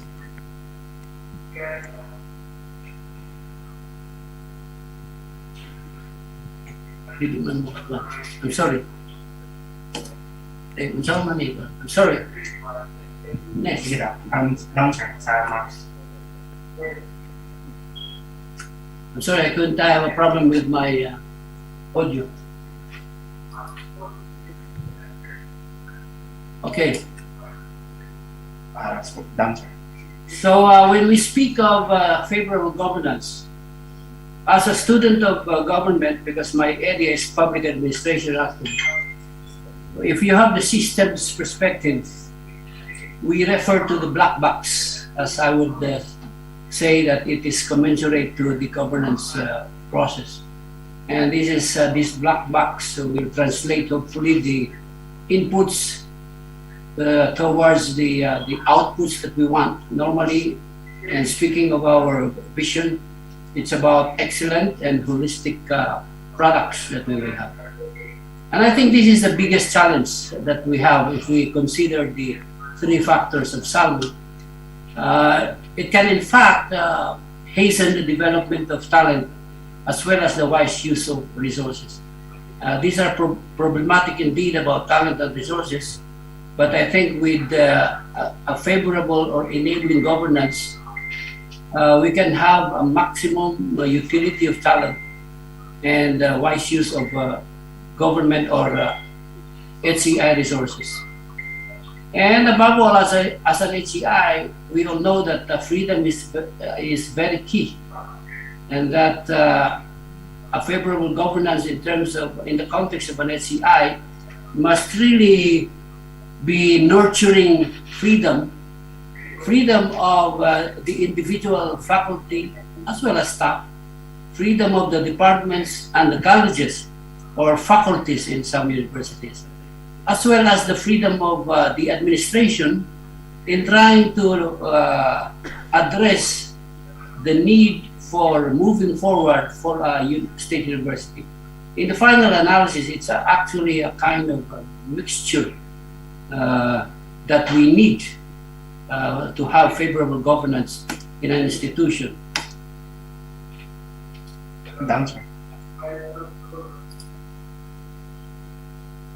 Well, let me first define governance. I'm sure you are familiar with this one. Let me just read the first one: the exercise of political and administrative authority at all levels to manage a country's affairs. So, in fact, it is not only the exercise of political resources, but economic as well as social resources. So, okay, I may not read the two others. I have difficulty, I'm sorry. There is one author I used to read when I was a student of public administration, Bertucci. I think he was an Italian. And I remember very well, he said that the essence of governance is really partnership. And I think you will agree with me that the key to moving forward to become world class is really the partnership that we need between our institution and all sectors of society, as well as national and international parties. This is my favorite framework in my school days at the UP-NC Park in Manila. The realms, or what we call the areas or sectors of society. We have the government, the private sector, which really is the business, as well as the civil society. And I have added here HCIs, because if we speak of the Philippine context, there are government HCIs, there are private sector HCIs, as well as civil society HCIs, the religious schools, as well as other non-profit schools that we have. So I am just presenting this as when we speak of government, for example, we really have to partner or collaborate with the different levels of government, national, regional, and local, and the different agencies of government as well. Now, again, this is of my school days. This is my favorite so-called principles of governance, which I got from ADP. One of my favorite sources is old though, because it depends on which you quote. The UNDP would mention many more principles of but here participation, I'm sure that you're all familiar with this four: participation, transparency, accountability, and predictability. Predictability actually includes the rule of law, as well as having clear and properly disseminated policies and rules and procedures to the constituents and to the public. I'm sure you're familiar with participation, transparency, and accountability. These are my thoughts before I go to the experience of MSU IIT. In a previous presentation, I have taken it back on this presentation, my thoughts on leadership, because governance also includes leadership. And I have quoted an author, one of my favorite authors. His book, Start with Why. I think as a religious person, you always start with why am I doing this? Why are we moving? In fact, it is to serve Allah, to serve God, it is to serve society, as well as lower than that, it is to serve our institutions. And I speak now as a government employee of the Philippines. We are hired. I used to tell my students before I became chancellor, when I was teaching, that we really are hired to serve, that we must be thankful that there is an opportunity given to us by government. They hired us to serve the people. And it is not our right to be angry or whatever. We have to thank our clients that the opportunities to serve is actually there. Another one on phronis is leadership, from a Japanese author. I forgot the name, but this is quite a favorite word also from our College of Public Art in UP, University of the Philippines, which is phronetic leadership. And simply, I think you're familiar with what we termed as common sense before. The most uncommon is really common sense, wisdom. The application of common sense and wisdom in problematic situations. Not only rationality or scientific approaches, but you really need to apply phronesis, common sense, to any problematic situation before we can have a good decision making. Well, thoughts on decision making. Again, I got this from one previous presentation. We are always confronted as a decision maker between the trees and the forest. I think we have to mediate between a specific problem that we have, as well as relating it to the context or to the bigger picture. Or in other words, we have the part versus the whole. Using the system's perspective, we need not only look at the specific parts, but how is it related to the bigger whole? 2 + 2 = 5. Or we need the big picture to be seen before we finally decide. And both the offices and the institution and the government in general need to really be exposed to the specific problems at hand, as well as the whole picture. Not only national probably, but even international dimensions of our problems. Because we cannot speak of a national problem without really touching on how international forces impinge on our national problems. And also as an HCI, we are always reminded of the outcome-based education. I don't know about other countries, but in the Philippines, we have recently, our Commission on Higher Education actually came up with some guidelines on what we call outcome-based education, that we need not really 100% focus on the processes, In fact, the processes should be a little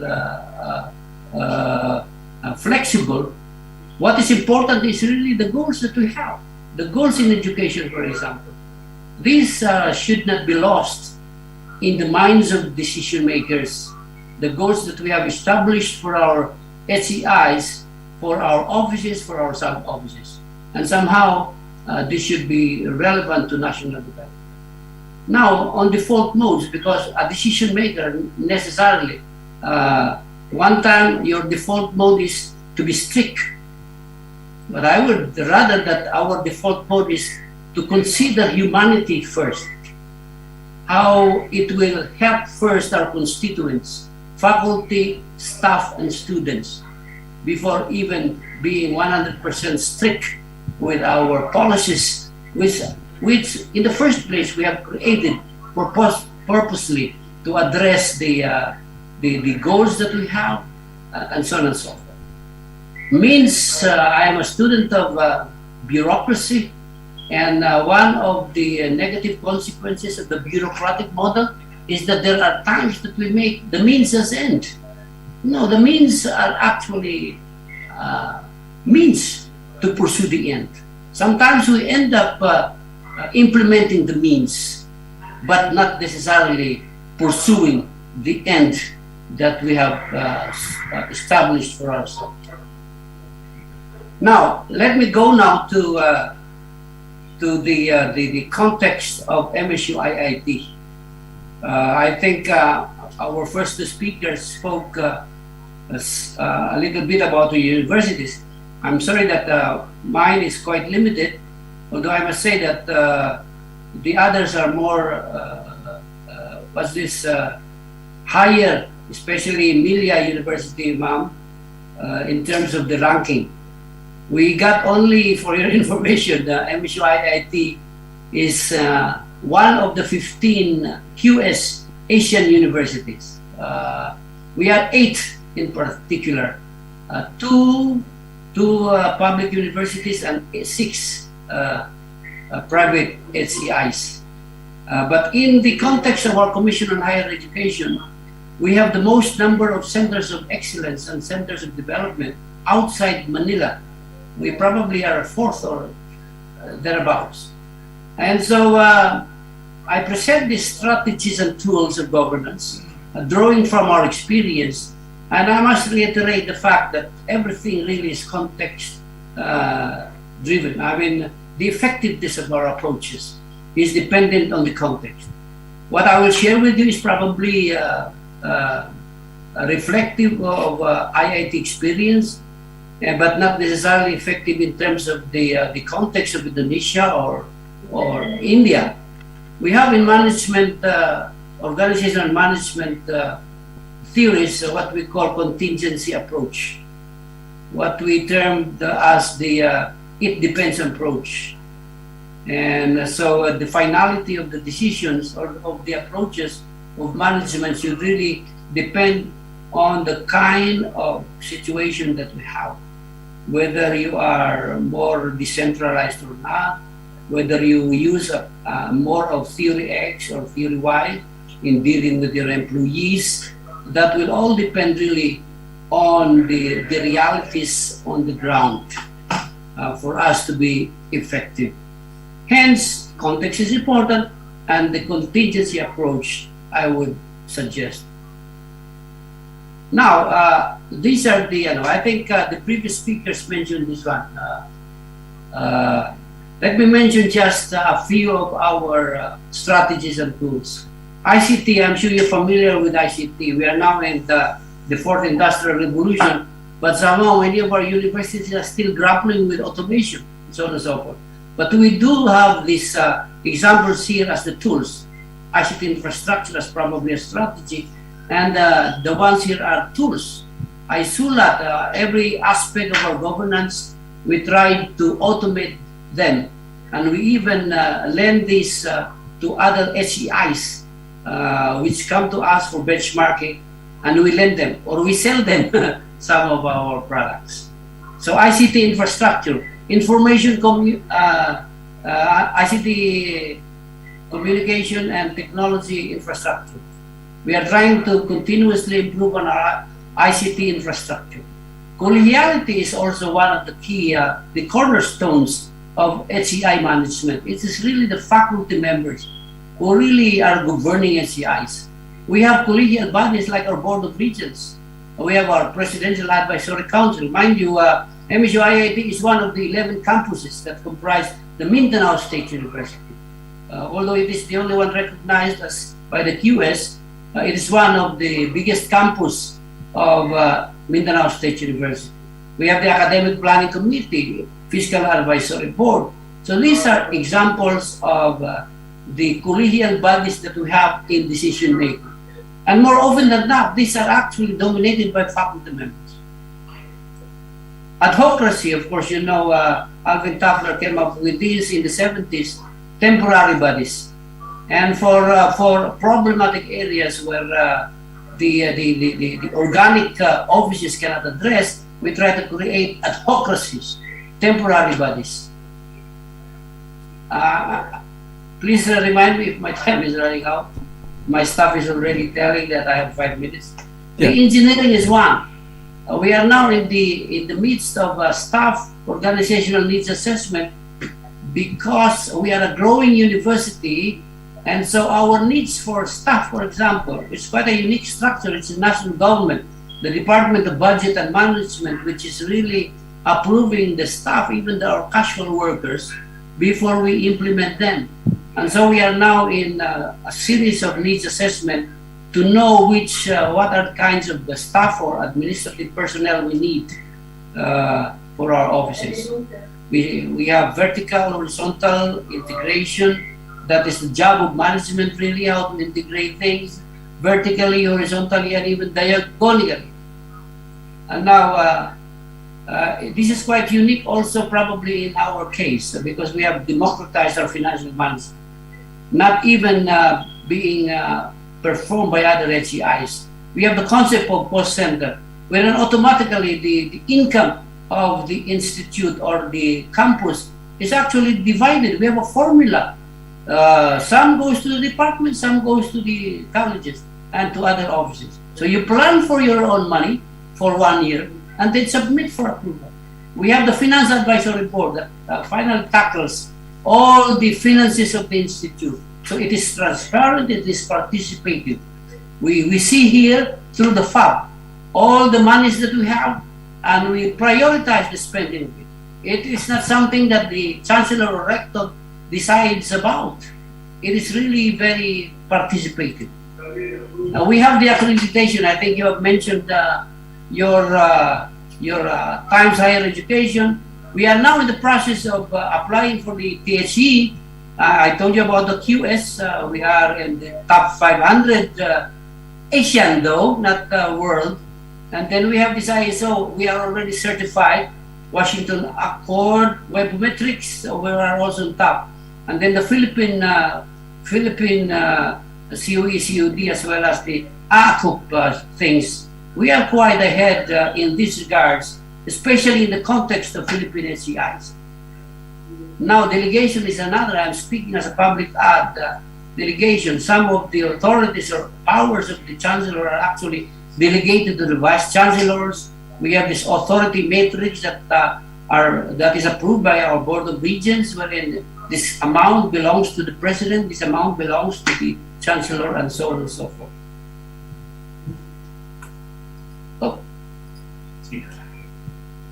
Okay, finally, I think I have included this in my presentation before the ATUNET, Asian Technological University Network. We have recently organized our Futures Thinking Society in the Philippines, and we had a recent international conference in the Philippines, and we are actually an institutional, first institutional member of the Futures Thinking Society in the Philippines.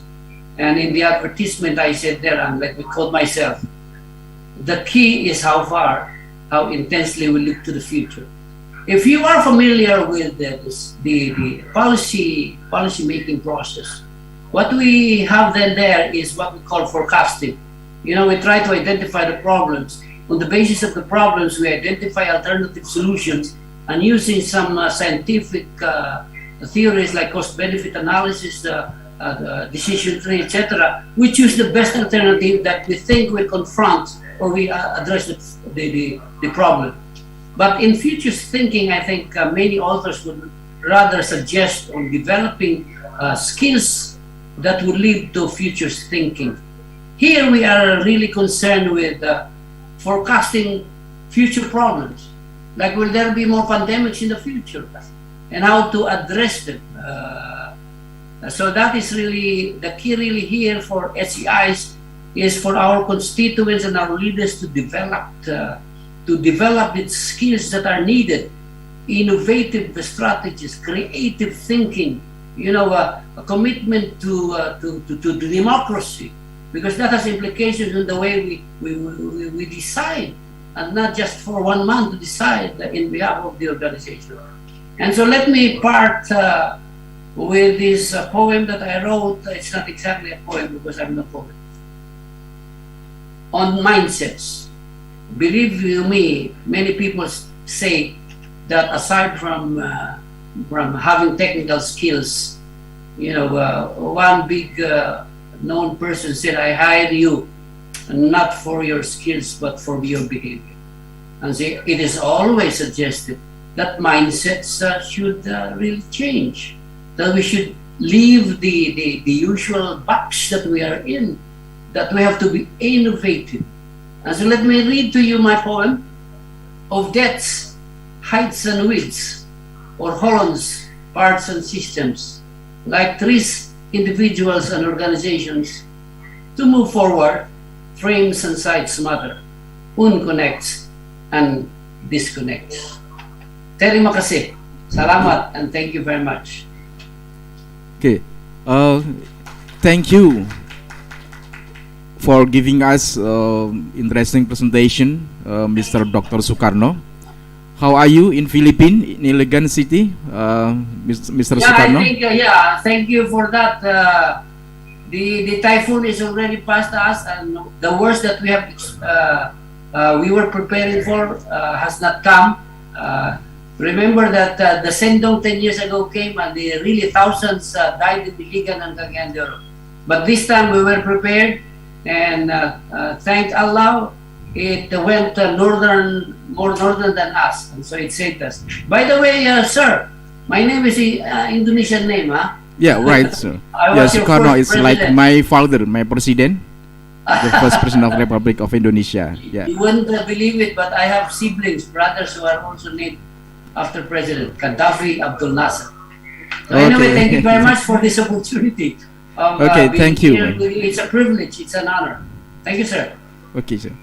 Yeah, ladies and gentlemen, we would like to welcome the next speaker, Professor Dr. Dilsojon Rahmanov. He is Vice Rector for International Cooperation from Tashkent State University of Economic, Uzbekistan. Professor Dilsojon, time is yours.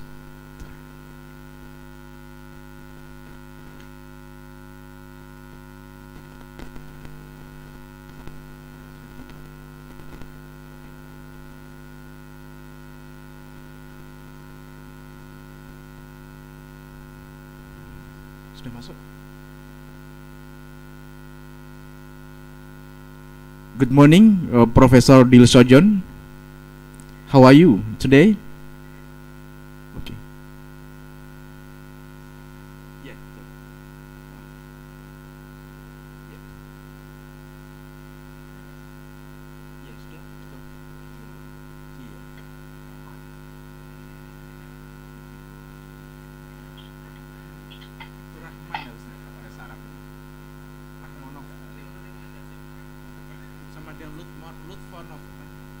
Okay, thank you. Greetings from Uzbekistan, greetings from Tashkent. Yeah. It's my pleasure. How are you, it's sir? My pleasure. Fine. Can you hear me? Yes, sir, it's clearly. Go on. Okay, thank you, thank you. Once again, thank you.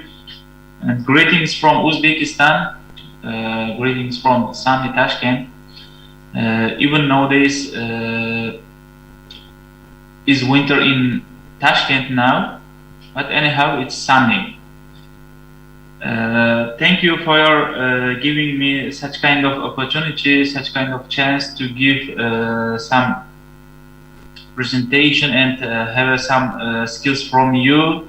It's my pleasure. It's my university pleasure. First of all, I would like to thank for all of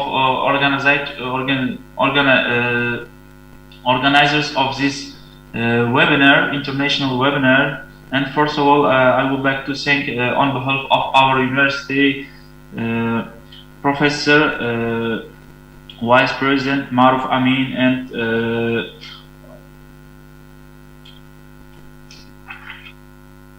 Professor Nur Ahmad, and Professor Murzakir Ali, and other our colleagues. Let me share my presentation.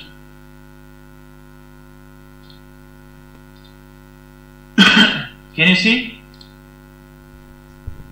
Yeah, it's clear. Okay.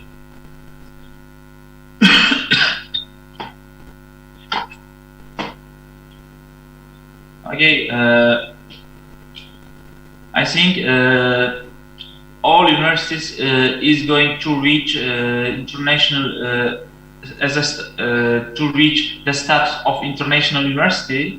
For this purpose, I think all universities should focus on entrepreneurship and creating innovations and so on. Because as you know, 10 years ago, 30 years ago, universities focused on preparing bachelor's degree students, master's degree programs, but nowadays most universities are focusing on preparing bachelor's and master's degree students who can create the job, not to reach the job. The most important issue is create the job, create the value. That's why all universities are focusing on this issue of the international globalization.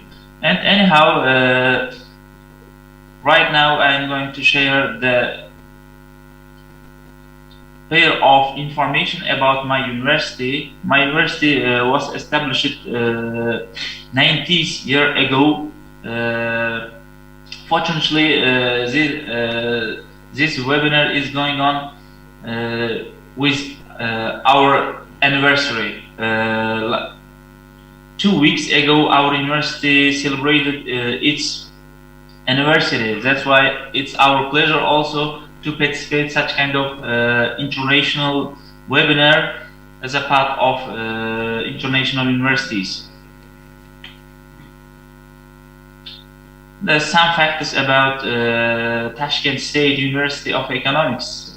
Our Tashkent State University of Economics was founded, as I mentioned, in 1931, and nowadays our university is going to reach international status, to reach the Quest ranking, as Prof's speaker told about the international globalization and the main topics for universities. As he told, our university is going to reach such kind of targets. And anyhow, nowadays we have more than 100 international collaborations all over the world. And also we are doing collaboration more than 30 countries of the world. And one of is Indonesia also, and also other countries. And nowadays there are more than 500 professors and teachers are working in our university, and 10% of this staff, or in other words, 55 professors are working here from foreigner professors are working here, and most of them are living in Tashkent State University campus. And also nowadays there are 60 Doctor of Science and professors and about 200 PhD and lecturers are working in our university. And as I told, our university is focusing on the quality of education, and that's why our university is doing something better than yesterday. And nowadays we can say some results of this activity. We are the part of Times Higher Education ranking in the world, and also were included other international rankings. For example, we reached Times Higher Education in terms of gender equality, and in this indicator we are included within 300 and 400, and also we were included third place of Webometrics. But anyhow, our university is thinking about the quality of education, and I think the quality of education is related of research, international collaboration, and the facilities of universities. That's why our university is focusing on doing research not only with national professors, but also with international professors. And I think this webinar can help our university to find new partners, new researchers, to have a partnership with our university. That's why we should make a lot such kind of webinars. And also I hope next step will be in our university, and all our partners and participants of today will attend. And also our university have its targets, its mission, its vision. And for this target, our university is improving the preparation of qualified bachelor's and master's degree, and also PhD students, and also increasing export potential. As you know, international and foreign students and foreign professors are very important for quality of ranking and quality of education, of course. That's why our university is focusing to attract international students.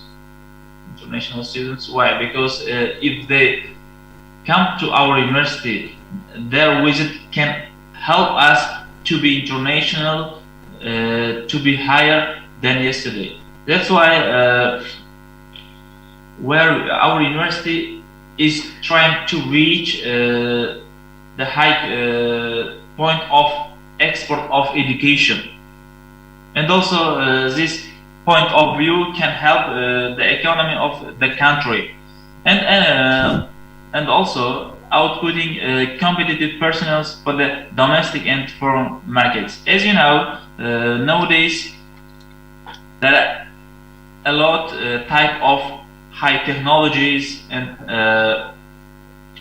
high competitiveness of the world market, especially labor market. That's why universities should try to keep the status of quality of education. Why? Because the competitiveness of the market is growing, is increasing.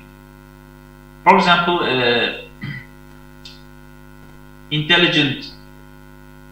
artificial intelligence is increasing, or Internet of Things is increasing. Big data is increasing.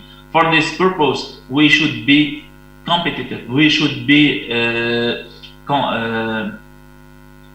higher than such kind of technologies. So universities should prepare the higher qualified bachelor's and master's degree graduates.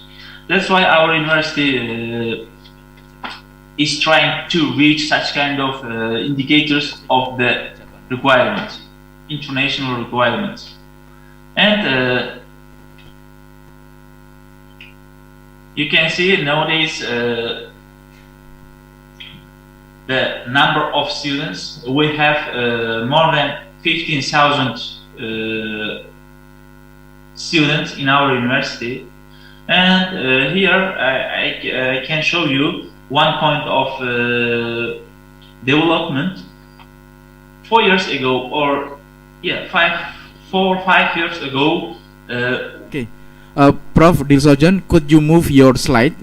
It's not moving. Really? Yeah, really. From the beginning, it's not moving well. Yeah, could you? Yeah, so yeah. Okay. Sorry for such kind of misunderstanding. Yeah, thank you. Can you see? Yeah, you see, but it's not moving. No, because I'm not making it move. Okay, yeah, okay, thank you. And I'm doing it slowly. Okay, there are 15,000 students in at our university, but look, here you can see 2017. At that time, there were 5,000 students in our university. Nowadays, there are 15,000 students. The number of our students increased 3 times. Why? Because the policymakers are creating more chance to have a lot students in university, and the enrollment rate increased. That's why the same situation is going on in our university, and as a result of this policy, the number of students increased. But this challenge made us work more and more. And here you can you see? Yeah, it's I see. The faculties of our university. But your slide is not moving. Just the first slide. Yeah, just first slide. Okay, that's good. Yeah, we see. Sorry. Okay, yeah. Here. Okay, that's good. That we need. That we see. Okay.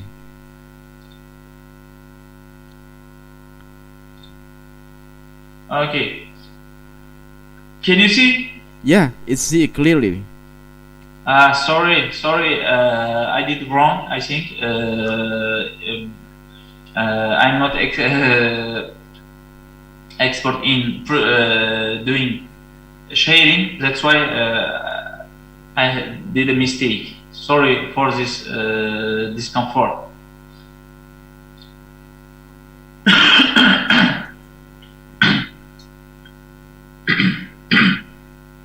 Okay, let me show the name of our faculties.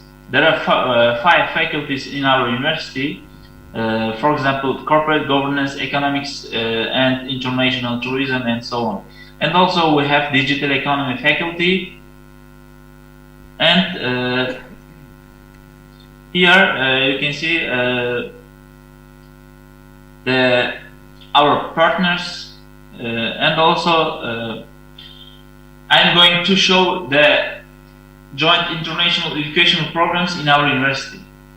Nowadays, joint international educational programs are growing in Uzbekistan, not only in our university, but also in Uzbekistan also. Why our government is trying to establish, to introduce such kind of joint international educational programs? Because 5 years ago or 4 years ago, we didn't have more universities in Uzbekistan, and also at that time the enrollment rate was 10% of applicants in Uzbekistan. But nowadays this indicator increased 3 times, and the enrollment rate is 30% of applicants in Uzbekistan. And to increase this number and to increase the quality of education, quality of teaching, our government is creating such kind of opportunity to universities to establish the new type of collaboration. And you can see the joint international educational programs in Tashkent State University of Economics. And for example, we have a joint degree program with London School of Economics and Political Science. And we established finance and accounting, banking and accounting, and the data analytics with London School of Economics. And we're teaching students based on their curriculum. And such kind of programs can help to increase the quality, competitiveness of our graduates.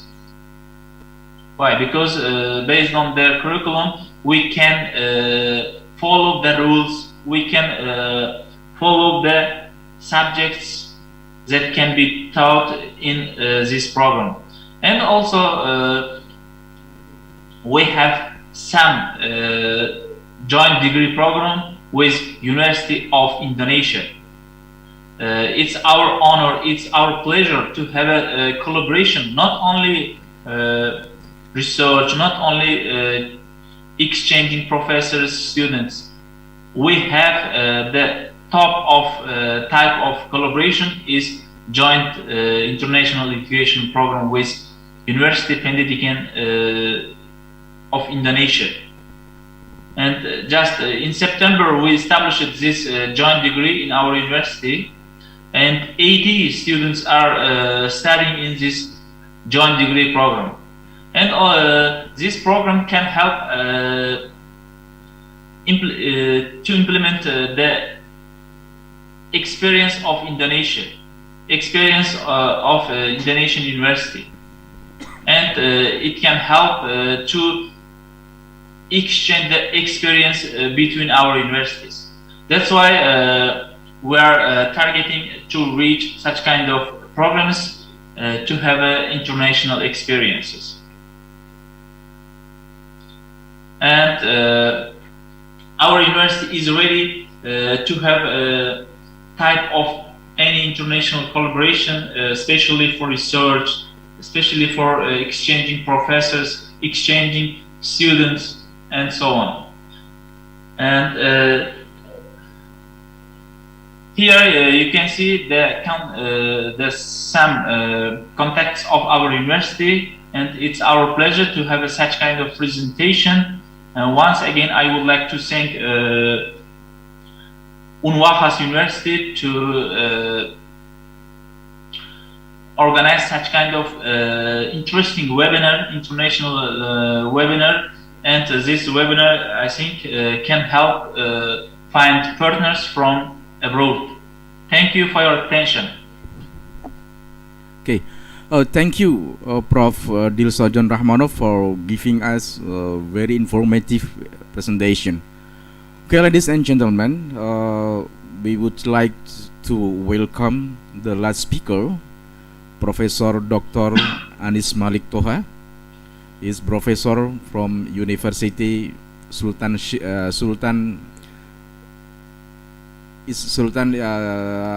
University Islam Sultan Sharif Ali, Unisa, Brunei, Darussalam. Time is yours. A'udzubillahi minasyaitonir rajim. Bismillahirrahmanirrahim. Alhamdulillahirabbil alamin. Wassalatu wassalamu ala asyrafil anbiya wa imamil mursalin Sayyidina wa maulana Muhammad wa ala alihi wa ashabihi ajma'in. Wala hawla wala quwwata illa billahil aliyil azim. Amma ba'd. Thank you very much, Dr. Nanang, for giving me this very important time and to share with all of these participants.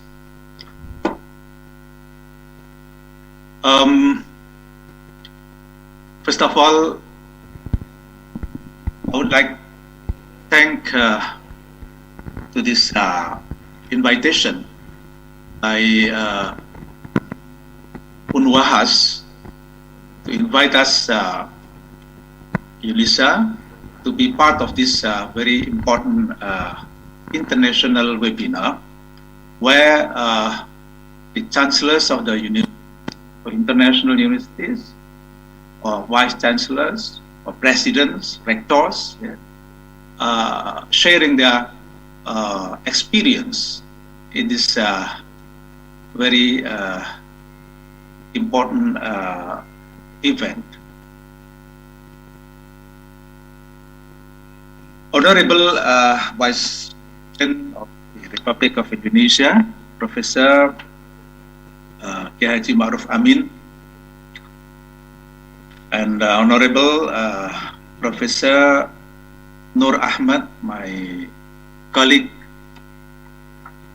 the chairman of the Wahid Hasyim Foundation, and then Professor Dr. Muzakir Ali, the rector of Wahid Hasyim University. Dear respected guest speakers from India, from Philippines, from Kazakhstan, and of course from the country, from Indonesia. Brothers and sisters, ladies and gentlemen, Assalamualaikum warahmatullahi wabarakatuh.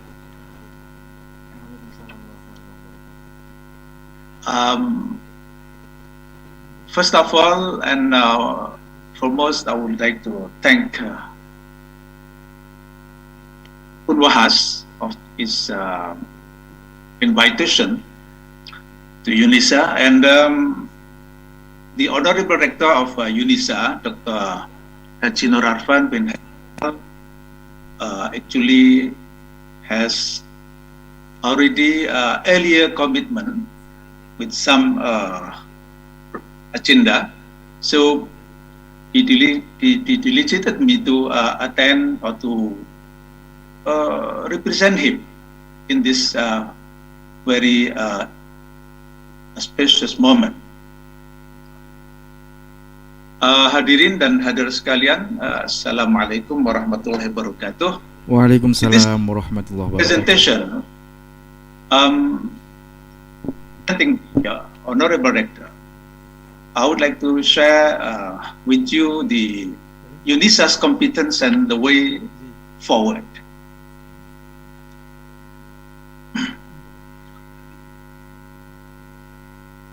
Alright, this is the abstract of my presentation, and I just will go through about the introduction. Yes, I would like to introduce the UNISA as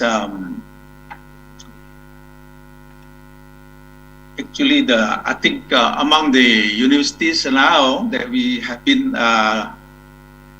listening, and we have been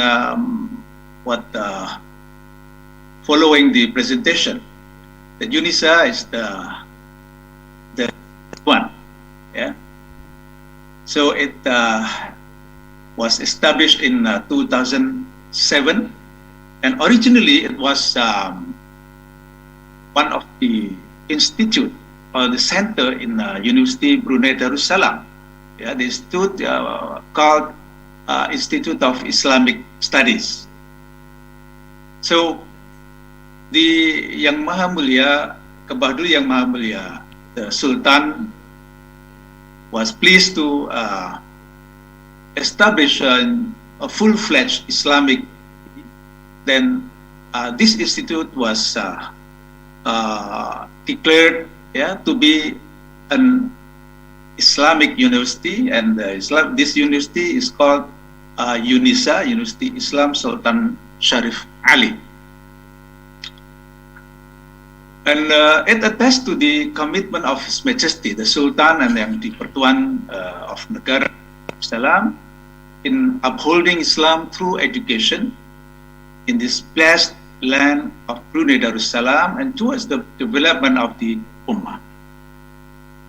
In the time of the establishment, it includes 4 faculties, yeah, and 1 center. The 4 faculties are the Faculty of Usuluddin, the Faculty of Sharia and Law, the Faculty of Arabic Language and Civilization, yeah, and then the one is the Faculty of Economic, Islamic Economic, yeah. 1 center is the center, Mazhab Shafi'i Center, or Madhab Shafi'i Research Center. So this early establishment, I think we can understand that the UNISA is actually unique in its kind, yeah, because from the very beginning, yeah, that UNISA is an Islamic university based on the Quran and Sunnah, and especially according to the school of Ash'arite and Maturidites in Aqidah, and the school of Shafi'ite, yeah, in Fiqh. Then as of now, as of 2021, it has 7 faculties and 8 centers. So the other 3, I mean the new 3 faculties, actually the Faculty of Islamic Development Management, where I have been assigned as the Deputy Dean, yeah, and then the other centers, including the Center of Halal Research, yeah, the Halal Research Center, yeah, and the other centers. All right. This is the motto of the university, the UNISA, wattaqullaha wa yu'allimukumullah. So from this motto, I think it's very clear that there should be an integration between the taqwa and knowledge. Yeah. This is the vision of the UNISA to become an Islamic higher education hub, Asia. Okay. The mission is to produce righteous and capable leaders who contribute to the development of the Ummah through academic excellence, research, and community services. This is the values, yeah, of the UNISA, and this the structure or the organizational structure. For your information, that the organizational structure of UNISA is very slim.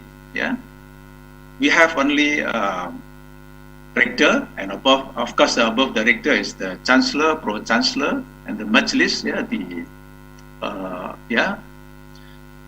the rector only has 1 deputy rector. Yeah, and then assisted by 3 assistant rector. Yeah, and then the faculties and the centers only each has the the head of the centers or the director of the centers, and then faculty also the dean of the faculty, and the dean, the director is only assisted by one deputy, deputy dean or deputy directors. Okay, very slim, because it is very even new university. Yeah. So these are the faculties and these are the centers. Okay. And in terms of the staff, admin staff, altogether we have 165 admin staff, officers and admin staff here. And academic staff,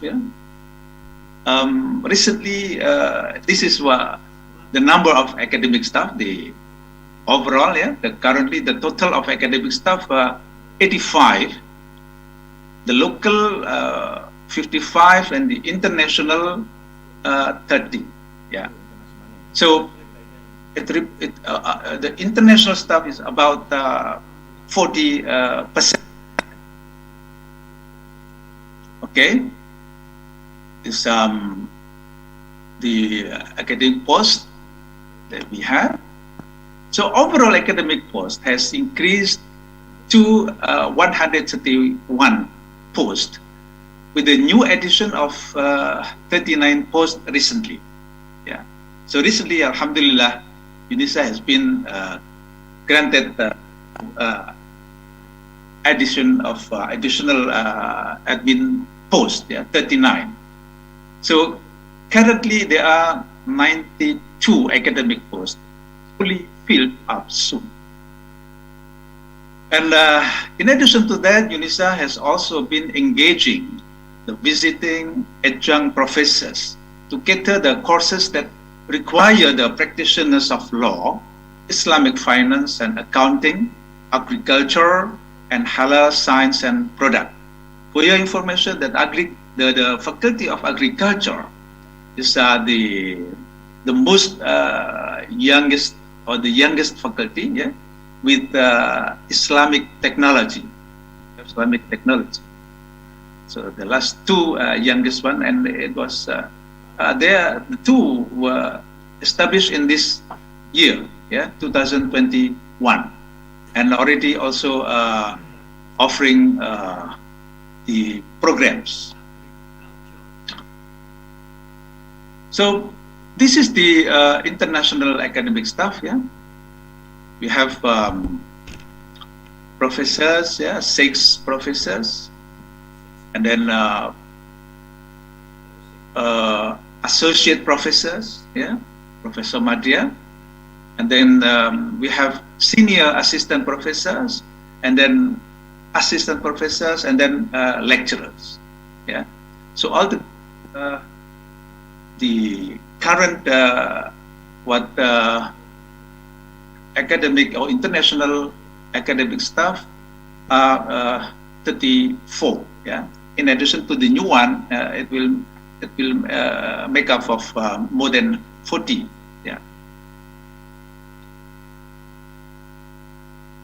Okay.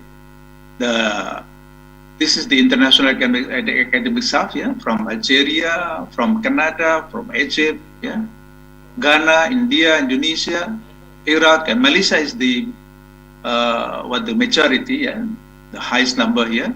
10 staff from Malaysia, and then from Mali, from Nigeria, from Sudan, Thailand, Uganda, and Sri Lanka. And this is the local academic staff. All right. Now, with regard to the undergraduate students, the total of undergraduate students, 1,562. So the number is still low compared to the Indonesian universities, for example. Because the Indonesian universities are very, very big in terms of the students. So But if we put it in the context of Brunei, of course, this is already big, because the total of the Brunei population is 450,000. So 1,562 is already big number here, And I think this is the second largest university, The largest one is University of Brunei Darussalam. So out of 1,564, 75 are international students. So this 75, from China, from Indonesia. I think Indonesia 14, the numbers from Indonesia is 14, then from Malaysia, from Maldives, Singapore, and Thailand. Thailand 33. So the biggest one is Thailand. The graduate students, and then the postgraduate students. There are 276. International. So the total number of postgraduate students, is 270. Distributed to different programs. We have altogether for the master and PhD program. Master programs we have 25. We are offering 25 master programs and 12 PhD programs. So out of 276 postgraduate students, 47 students are from foreign students. We have 4 students from Gambia, 1 student from Indonesia, 21 students, Japan 1 student, Malaysia 8, Morocco 1, Nepal 1, Pakistan 2, and the rest, Palestine, Saudi Arabia, Singapore, Sri Lanka, Tanzania, Thailand, Uganda, 1 students. So altogether, 47 students. So altogether, the number of students in UNISA, 76, postgraduate, and 1,562 undergraduate. Okay, and the ratio, the lecturer to students, 1 academic staff or 1 faculty, is 14 students. It's very low here. In the ratio is very low, very idealistic actually. It's very. Now I think we need to address these issues and challenges when we are talking about world-class.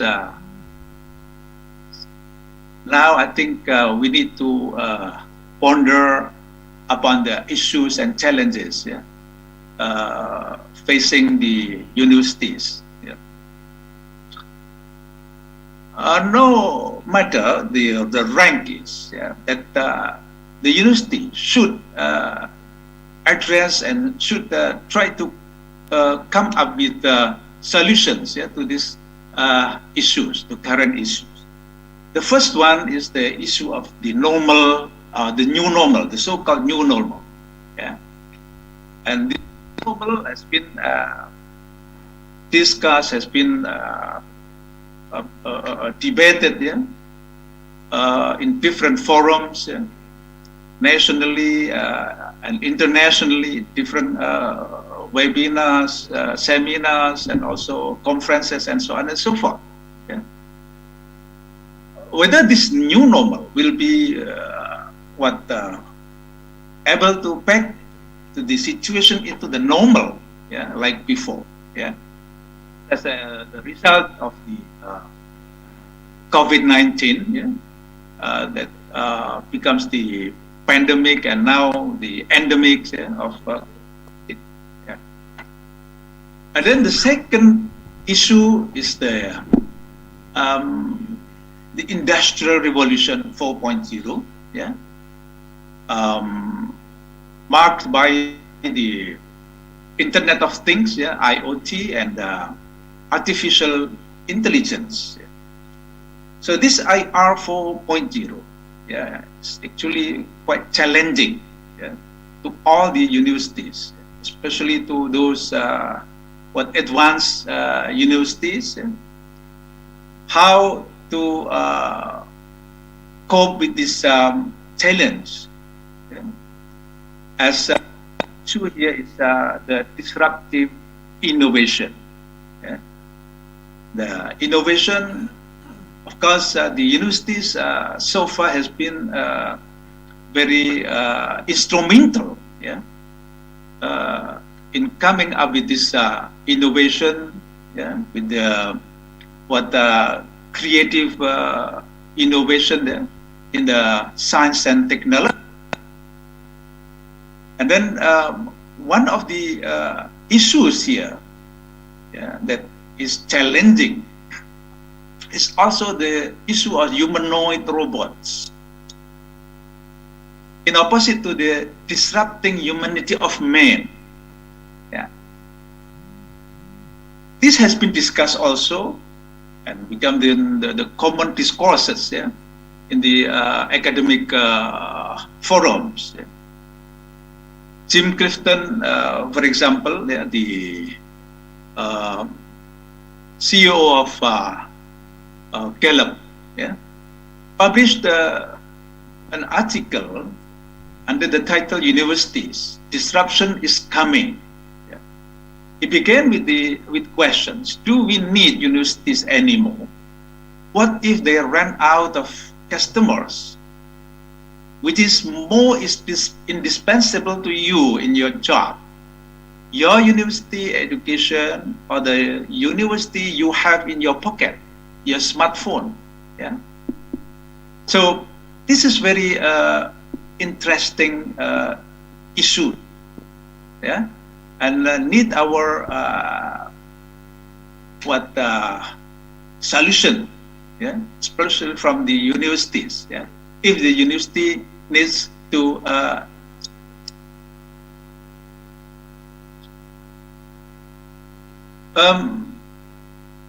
actually Clayton and Christensen Avery wrote a book, The Innovative University, Changing the DNA of Higher Education from the Inside Out. Yeah.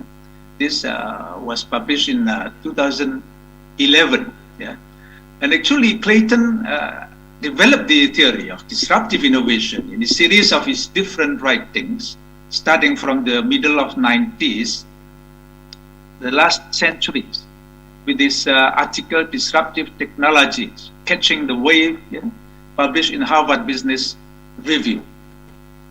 So with this innovation, yeah, in the science, in the technology, yeah, universities have been challenged by its own by product. Yeah, this is the innovation. Yeah. So how to respond to these issues? Yeah. Okay. Now the question is whether this innovation is boon or bane. Yeah.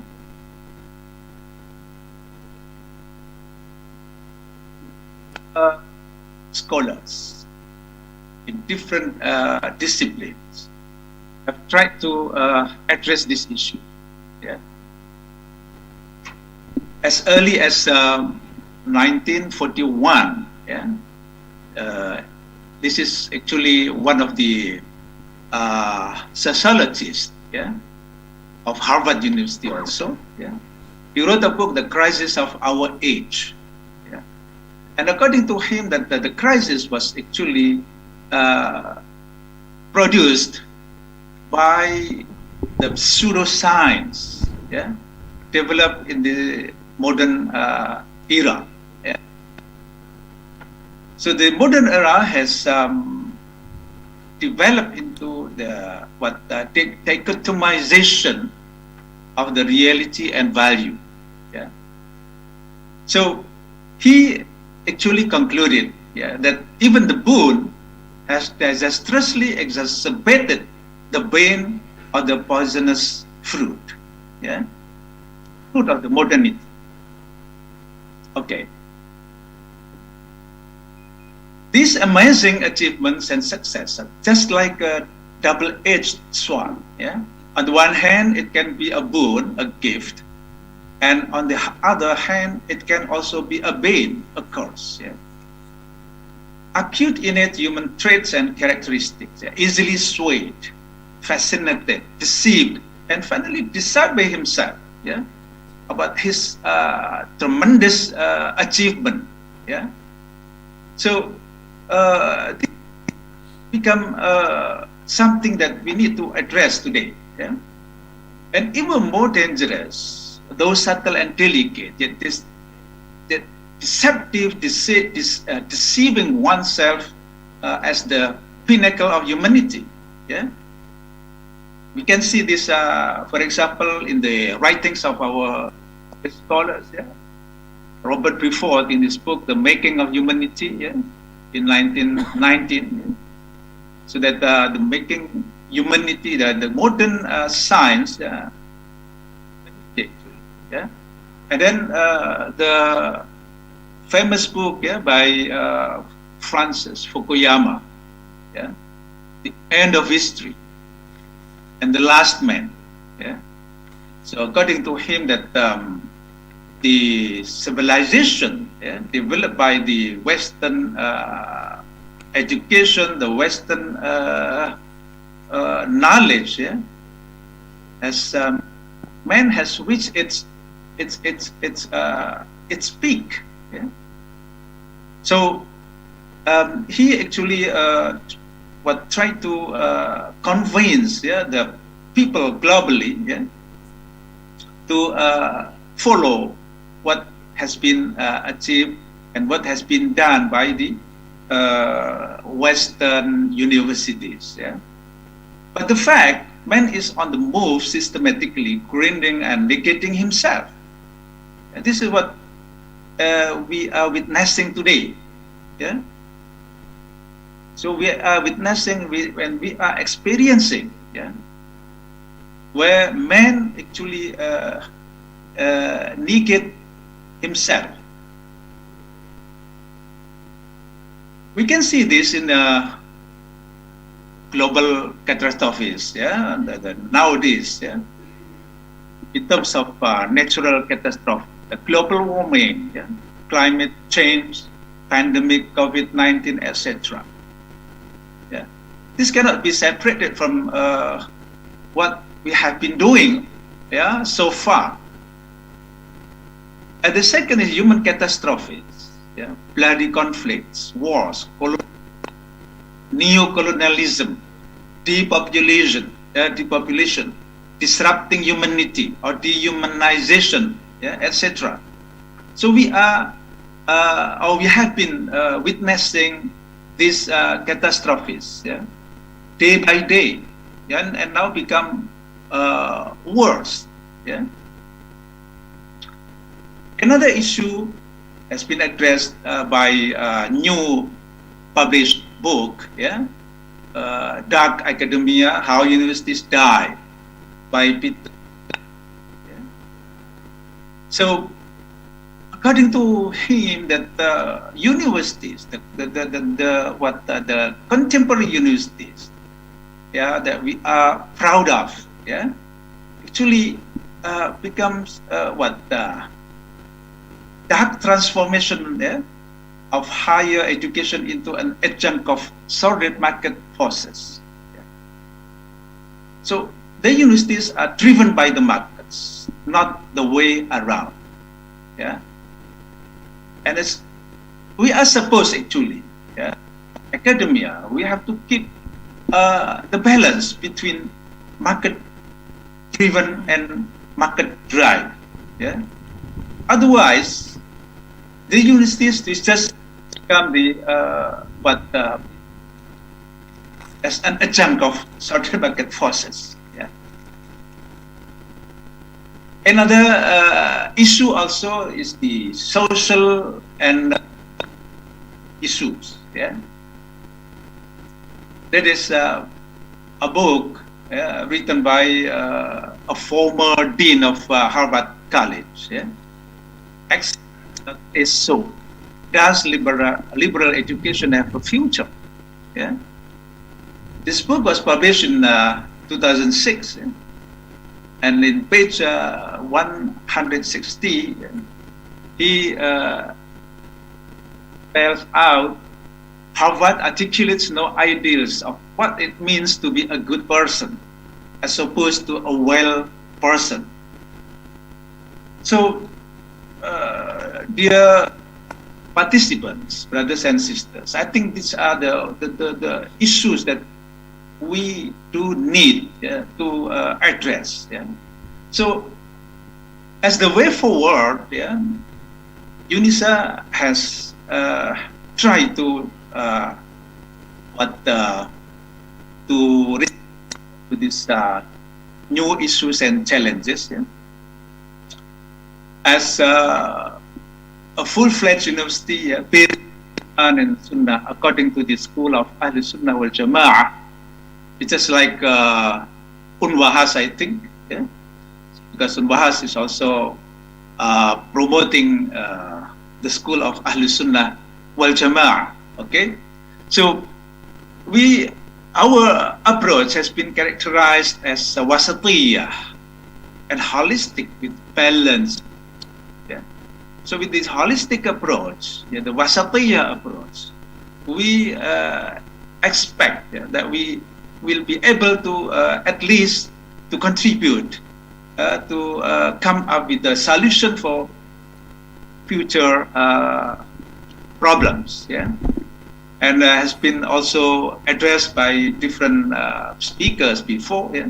The concentration of talent. Yeah? UNISA is trying to be serious in this in its governance. It is to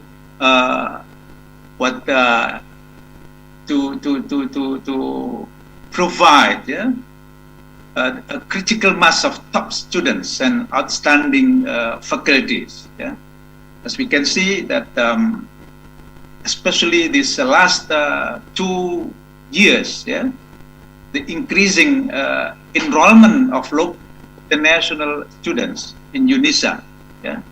This shows that UNISA is becoming a top choice for students who wish to continue with higher education studies in various fields of which Islam is for. And then also, so far UNISA managed to attract qualified professors and researchers from around the globe, especially from the Muslim world, yeah, from Islamic world. Yeah.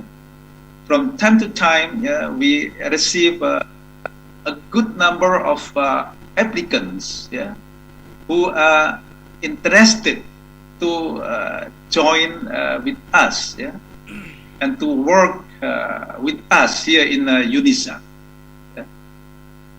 So international expertise and experience, yeah, that we have, yeah, in terms of academic staff quality, UNISA has international experts and academics from 14 countries, which makes up 45% of the academic staff of UNISA. And also the modern and contemporary universities. Yeah? UNISA also is very concerned, yeah, about international collaboration in teaching, learning, research, publication, and community service. And just to mention some, that we have active collaboration with different universities, yeah, in the Malay world as well as the beyond. Yeah, in the Malay world, I think the most of our collaboration with Malaysian universities, yeah, the IUM, the UKM, UUM, and also UTHM, yeah, the University of MARA, technology MARA, and so on and so forth. Unisia, Unicell, and also in Indonesia we have a number of good collaborators, with Unida Gontor, and with Unisula Semarang, with University of I think State University of Banten, So we exchange the students as well as the staff, and also of course with Unwahas, and we expect that Unwahas will actually increase and enhance the collaboration with UNISA, not only in the seminar, in the conference like this, but also with other teaching faculty members, for example, with the faculty members, the exchange students, we actually honored to welcome the students from our collaborative institutions in Indonesia as well as from other countries. Okay, and then staff professional development, of course. This is also something which is needed in the good governance, university governance, and then the establishment of new programs. We from time to time, we establish new programs in order to cater the need of the country first, and after that, of course, for the need of the ummah, and then also UNISA appointment as the Vice President of Asian Islamic University Association for the 2022 and 2024 session. So this also will, we expect that this will help for the recognition of the UNISA by the international bodies, the international universities, so on and so forth. So these are the newly established programs from the Faculty of Islamic Technology, and also from the others from the agriculture, Faculty of Agriculture. Okay, recognitions and awards. Our faculty, the Faculty of Economic and Keuangan Islam, the Islamic Finance, FECIM, just recently wins this award, and UNISA also got this recognition from UPN, and the student achievements. This is during this year, 2021, from the Unida Gontor, and then this is what is it?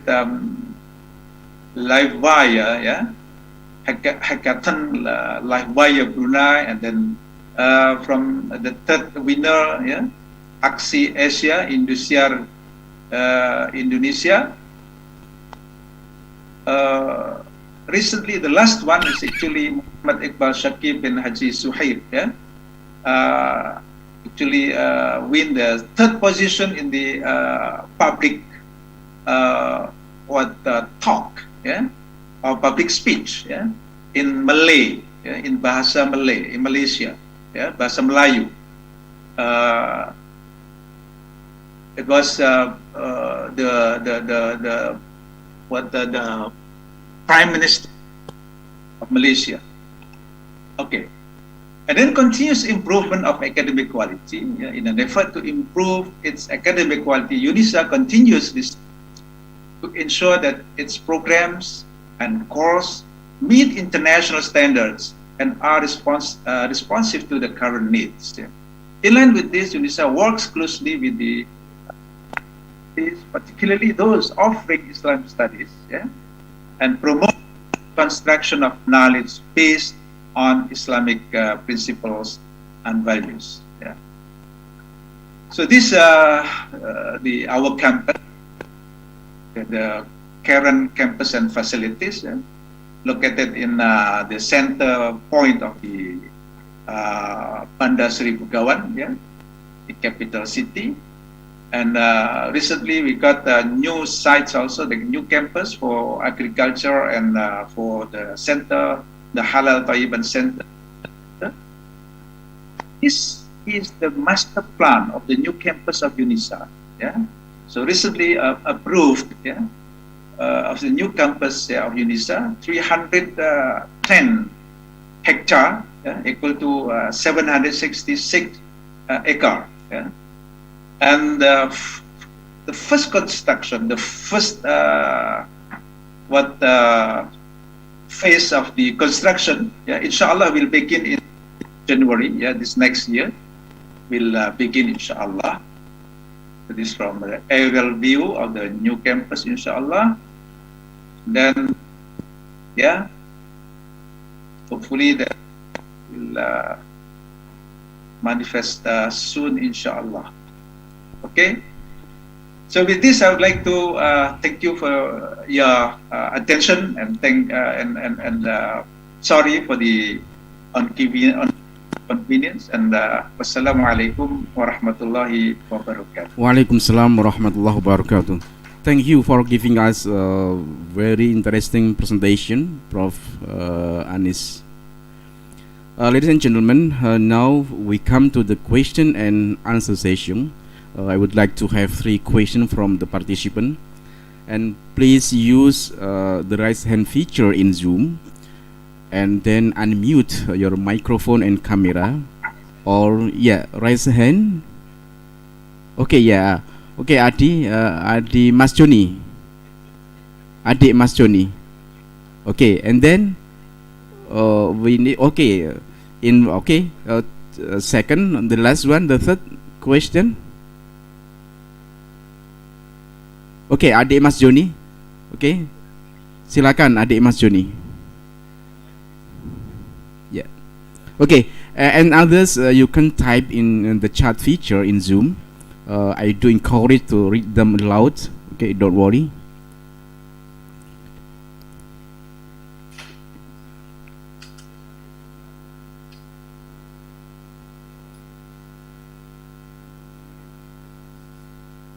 Yeah, unmute your microphone, Adik Mas Joni. Okay. Okay, thank you for the time and opportunity for me. Good afternoon, the honorable speaker and participant. Let me introduce myself. My name is Adik Mas Joni, and I come from one of the Wahid Hasyim University student. I want to ask to Mr. Sukarno Tenggol from Philippines, and the question is, how are our efforts starting to play specific role for building a good university governance to world-class university? And what the student mobility program at your university to build their value for build a world-class university? What do you think about that, Mr. Sukarno? Because can you repeat that slowly, please? I didn't. Yeah, Adik Joni, could you repeat back your question? So slowly, we can hear more clearly. Joni, bisa diulangi pertanyaannya biar lebih jelas, oke? Okay? Ya, lebih tartil begitu bacanya. Okay, I'm sorry. Okay, I'm sorry, Mr. The question is, how are our efforts as students to play a specific role for building a good university governance to world-class university? And what the student mobility program at your university to build their value for build a world-class university? What do you think about that? And I think that why I ask these questions, because I think that the student is have a more role to build their university. Okay, thank you, Mas Joni. Okay, I would like to repeat the question, Mr. Dr. Sukarno. How the student role in building world-class university? Okay. Okay, it's my pleasure to turn it over to you, Dr. Sukarno. Thank you very much. I think we do emphasize the participation of the students. Our student government is a member of our Board of Regents. We have this Federation of Student Governments. And as well as in our campus, the decision-making bodies, the academic planning committee, the finance advisory board, are actually represented also by the student government. And for every important decisions that management makes, it is in fact a part of the policy of the entire university that we have to consult the students. Especially recently, there is a case of increasing the tuition fee.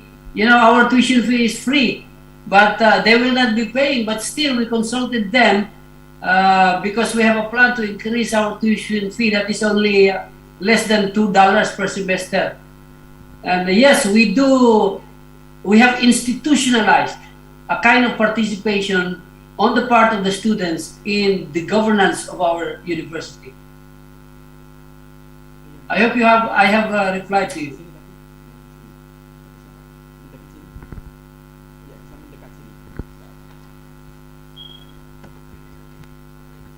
Have I? Okay, go on, sir. Okay, ya, gimana, Joni, adik Mas Joni? Yeah, this is the second question coming from your name, please.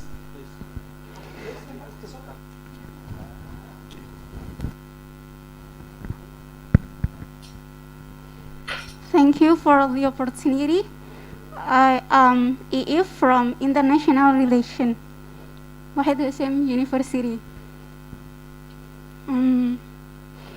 I want to ask to Professor Rahmanov from Tashkent State University of Economics.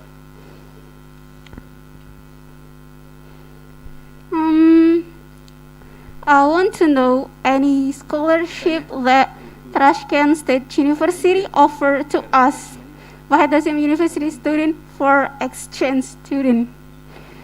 Then, if there is a scholarship that Tashkent State University of Economics offer to us, what is the eligibility that meet the Tashkent State University standard? And then the second one is what the language will be used if we do exchange student in Uzbek. Is there an English class in Tashkent University? Actually, I'm really interested in Faculty of International Tourism in Tashkent State University. That's all. Thank you. Assalamualaikum warahmatullahi wabarakatuh. Okay, the second question is coming from student of international relationship from FISIP. This is the question is about the opportunity of doing student exchange in TSUI to TSUE, about student exchange, the opportunity, and the second one, the medium of language medium that will be used in this program.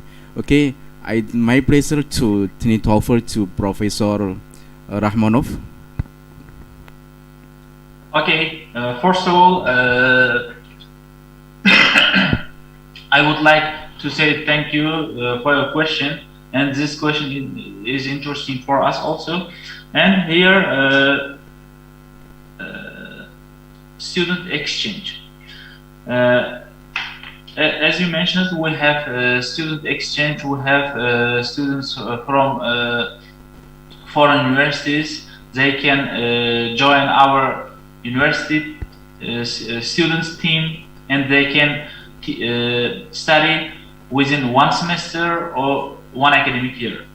And our university can provide dormitory. Dormitory is free if your university is our partnership, is our partner. Okay, our university can provide dormitory free, and the subjects are taught in English. And as you know, our country is CIS country also. That's why we teach students in Russian and of course Uzbek. There are 3 languages. But I think English is more preferable to you. If you speak in Uzbek or Russian, it's our pleasure. You can join such kind of academic groups, and also tourism matter. About in terms of tourism, you can join this faculty. We have tourism program in tourism, and also we, as I mentioned, we have double degree program with foreign universities, and also we have double degree program with ISCoGI University from Austria. They offer, we are together offer management in tourism. That's why you can join this program, or you can join our national tourism faculty. It's up to you, and you can choose 3 of the languages: Russian, Uzbek, and English. It's up to you, and that's all. Thank you for your question. Okay, thank you, Professor Rahmanov. Okay, the third question is coming from Ibu Hanifa, the Vice Rector of Financial. Yeah.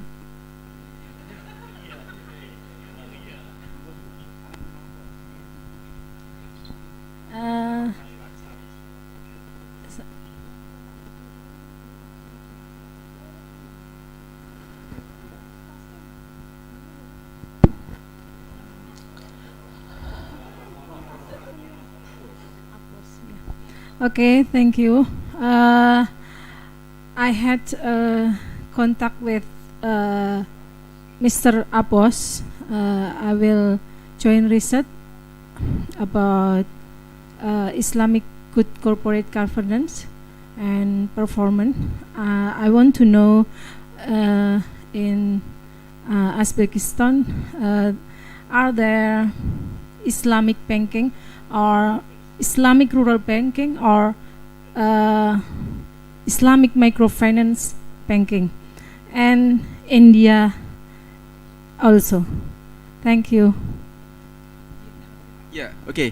The third question is coming from Bu Hanifa about because she is conducting research about Islamic banking, Islamic rural banking, focusing on India and also in Uzbekistan. So this is the question addressed to Professor Najma Akhtar and Professor Dilsojan Rahmanov. It's my pleasure to turn it over to both. Okay. Professor Najma Akhtar, are you there?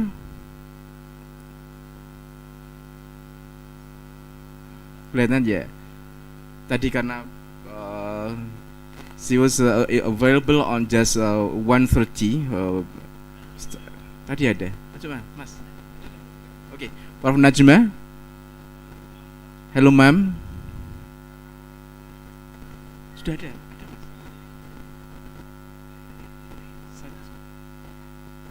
Okay. Ya, okay, Prof Dilsojon.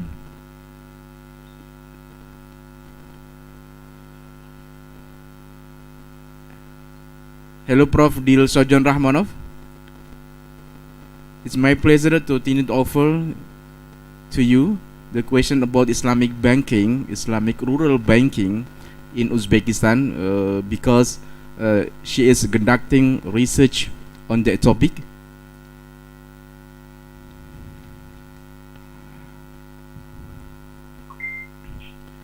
Okay. Atau Prof Anis Malik Toha, ini karena saya pikir di Brunei Darussalam the Islamic banking is very very popular. Pak Anis, monggo. Masih bisa berbahasa Jawa Pak Anis? Bahasa Demak masih ingat nggih? Bahasa Jawa tasih ingat insyaallah. Kerasan ten Brunei Pak Anis, Prof Anis? Ya alhamdulillah. Saya kontrak saya 3 tahun di sini, Mas. Oh, mengatakan. Jadi apa namanya, Islamic banking, Islamic finance. In Indonesia, yes, we have Islamic finance, but not Islamic finance, Islamic economics and finance in Indonesia, and we do actually offer scholarship, and the scholarship now is by the Ministry of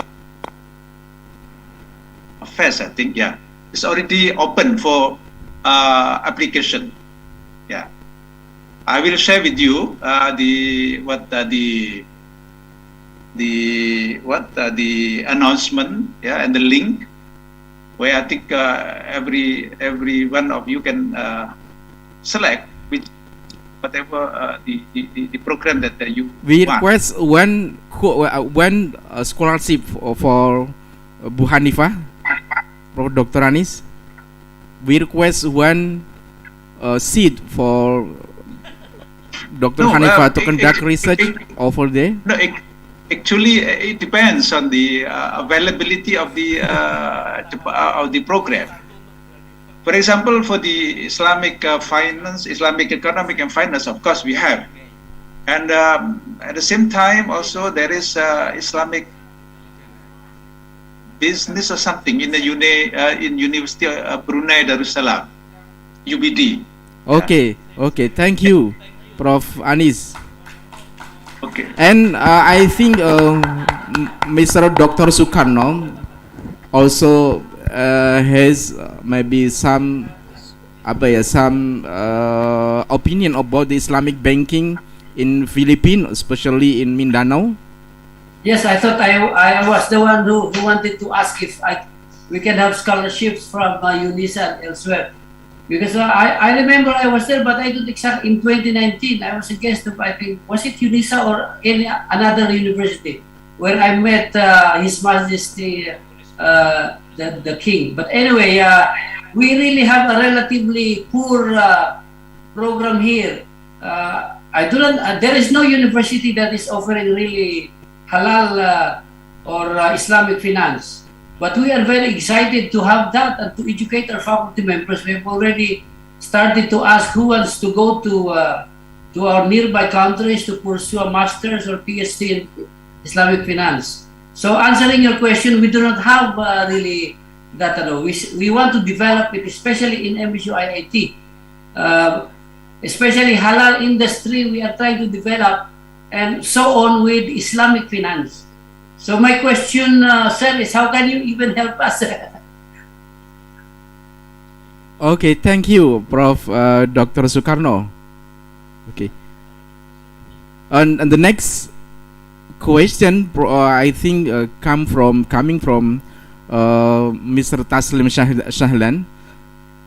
He is the chairman of Interreligious Harmony Forum in Central Java. Is very, very powerful man. Okay, never mind. Okay.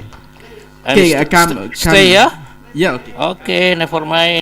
Go on, move on and go on. Thank you. Ya, ini kalau Pak Taslim ini kiainya semua pemeluk agama ini, jadi bukan hanya satu, tidak hanya Islam. Thank you.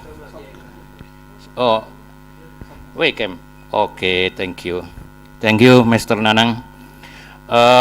Talking about topic today is very, very interesting for me, especially for all speakers. First, Mama Najma Akhtar on cam. Mama Najma Akhtar. Prof. Najma Akhtar. Prof. Najma Akhtar on cam. You talking about India. I remember. Because at the previous she is available.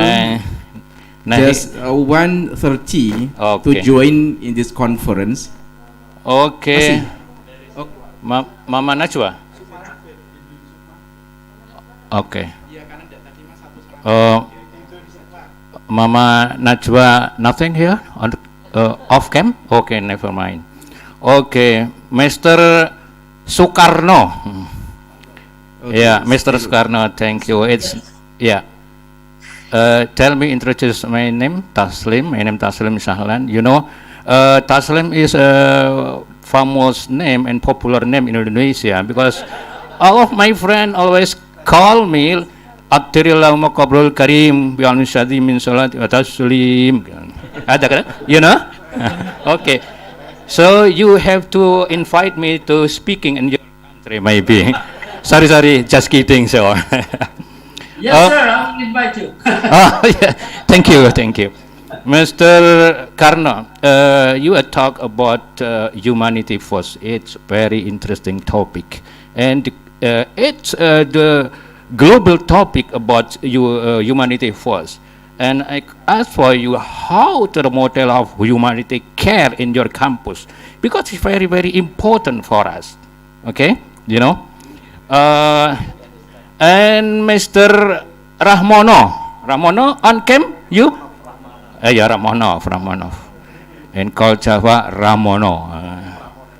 Okay. Mr. Rahmonov from Al-Kazakstani. Uzbekistan, yeah. Uzbek. Are you on cam show? I want to ask for you about international collaboration. How the construction of international collaboration, especially for the NGO or public sector like me, I am a leader of peace, interreligious harmony peace forum. My friend call me the governor of religion in the Central Java. So Mr. Anis Al-Mukarram, Mr. Anis Malik Toha from Brunei Darussalam. Assalamualaikum. Darussalam. Waalaikumsalam warahmatullahi wabarakatuh, Pak Taslim. Masya Allah, antum insyaallah bisihhah wal afiyah, Syekh. Wa antum kadalik. Insyaallah. Mr. Anis, I think the goodwill of Honorable Sultan Brunei Darussalam or Sultan Bolkiah is very, very good. So it's about salary of lecture, for example, is very good in Brunei Darussalam, not like in Indonesia, especially in Wahid Hasyim maybe.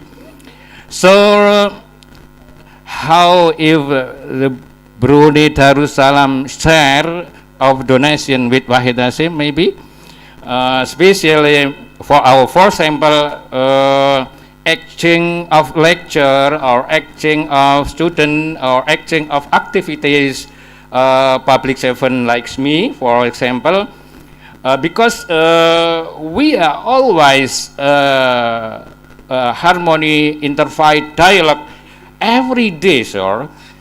But we are minimum of budget. But if we can cross exchange and many others with Brunei, I think is very, very important, very, very good, and very powerful, maybe, because this very, very global issue and very, very important issue in the world to make harmony in the world, not only in Indonesia and Brunei or in Brunei Darussalam, but it influence for the good will for words, I think. Thank you. Assalamualaikum warahmatullahi wabarakatuh. Waalaikumsalam warahmatullahi wabarakatuh. Again, this is the last question coming from Mr. Taslim. The first addressed to Dr. Sukarno Tanggul about strengthening humanity in academic atmosphere, especially in MSU IT. Okay, it's my pleasure to turn it over to Dr. Sukarno Tanggul. Thank you, sir. Yes, in the very policies and practices of MSU IIT, we do exhibit giving importance to humanity, to people. For example, in our vision, we speak not only of excellence but also of holistic development, meaning we want to develop the person not only excellence in science but also as a person. When he leaves the university, he becomes a very important person in society. So both our policies and our practice, we do that. Yes, I remember Dr. Toha, I was there in Unisa. My secretary just gave me the university I visited, I think in 2019. In fact, in my one presentation at the Adunet, I mentioned the fact that one of the problems that we have in the world is the gap between science and policy. You know, the products of our institutions like yours, UNISA or whatever, we talk of values and etc., but they do not reach seemingly our powerful policymakers, our governments. So there is a gap between that. How can we can reach out to our governments and so on and so forth is a problem to us. So in answer again to you, we do it. We take care of our faculty, staff, and students, giving them importance, letting them participate in our decision making. I hope I answered you, sir. Yeah, okay, yeah, I think he got the point, sir. Okay, thank you, sir. I think the second question is addressed to Professor Dr. Anis Malik Toha to answer about is there opportunity for doing research collaboration, especially for NGO, because he is the chairman of Interreligious Harmony Forum in Central Java. And also, is there opportunity for Unwahas student to do student exchange or short course in Brunei Darussalam? Okay, it's my pleasure to then offer to Professor Anis. Thank you very much, Dr. Nanang and also Pak Taslim for this question. As I said earlier, that Brunei is actually welcoming the collaboration, yeah, from all, yeah, and especially our university, UNISA. UNISA is also expecting to have active collaboration, yeah, and in terms of MOU, there are so many MOUs actually, but only little really so activate this collaboration. Yes, we need to exchange actually. Yeah. So to exchange, we have different platforms here. Yeah. The faculty members exchange. Also, we welcome students exchange, research exchange, even research matching grant. Also, we are encouraging to have this kind of activities. Yeah. So currently, we have active exchange students with, as I said, yeah, I can mention some just now with UNIDA Gontor. Yeah, because why UNIDA is because nature of disciplines that we are offering, the programs we are offering, and also the medium. Yeah, in UNISA we bilingual university. Yeah, both Arabic and English, or one of them. Yeah, Arabic language. Yeah. So that's why we encourage, yeah, to have this kind of collaboration with those universities whose medium, yeah, is bilingual actually. Yeah. But then actually we can propose another platform. Yeah. And you from UNISA, from the example, student of Unwahas also may apply for the student exchange. Yeah, the whole semester or just a short. Yeah, we have this also this kind of collaboration with Universitas Islam Negeri Banten. Oh, yeah. Banten. UIN Banten. UIN Banten itu sudah mengirim mahasiswanya ke, dan UNISA juga sudah pernah mengirim mahasiswanya ke sana. Yeah. So that's the what is called exchange. So we are at par. Yeah. And of course it depends on the agreement. Yeah. the best practices was that when the students came to the UNISA, yeah, from the other universities, yeah, the collaborating universities to UNISA, UNISA will take care of, yeah, during their stay in Brunei, in UNISA, yeah. Not the etiquette. Yeah, etiquette from the written ticket from the origin university, of course. Likewise, this is what we also have with UNIDA. So send a number of students from different programs to UNIDA in order to join with short program and also the transfer credit programs. Yeah, so we have this platform also. So this is what we can have actually. Yeah, a kind of assistance. Yeah, so it is based on the agreement. Yeah, so the agreement must be done first before we implement, activate these agreements. Okay, maybe we have some question relating to, for example, student exchange. If e-ticket must be covered by the original university Unwahas, and how about the living cost and accommodation for our student if they want to do short course or student exchange in UNISA? Yeah, that's why usually we agree on this kind of agreement. Yeah, can agree. For example, during our students' stay, yeah, for example, in Unwahas will take care of the students' accommodation, the students' daily this is expenses. Yeah. Likewise, students from Unwahas, yeah, stay in UNISA, for example. So the UNISA will also provide this service. Okay. Yeah. Okay. Thank you. Is currently at work with other universities.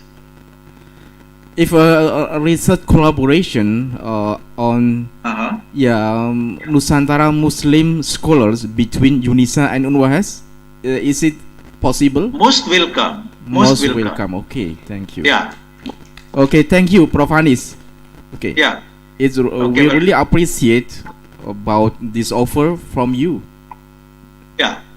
Most welcome. Most welcome. Okay. Yeah. Yeah.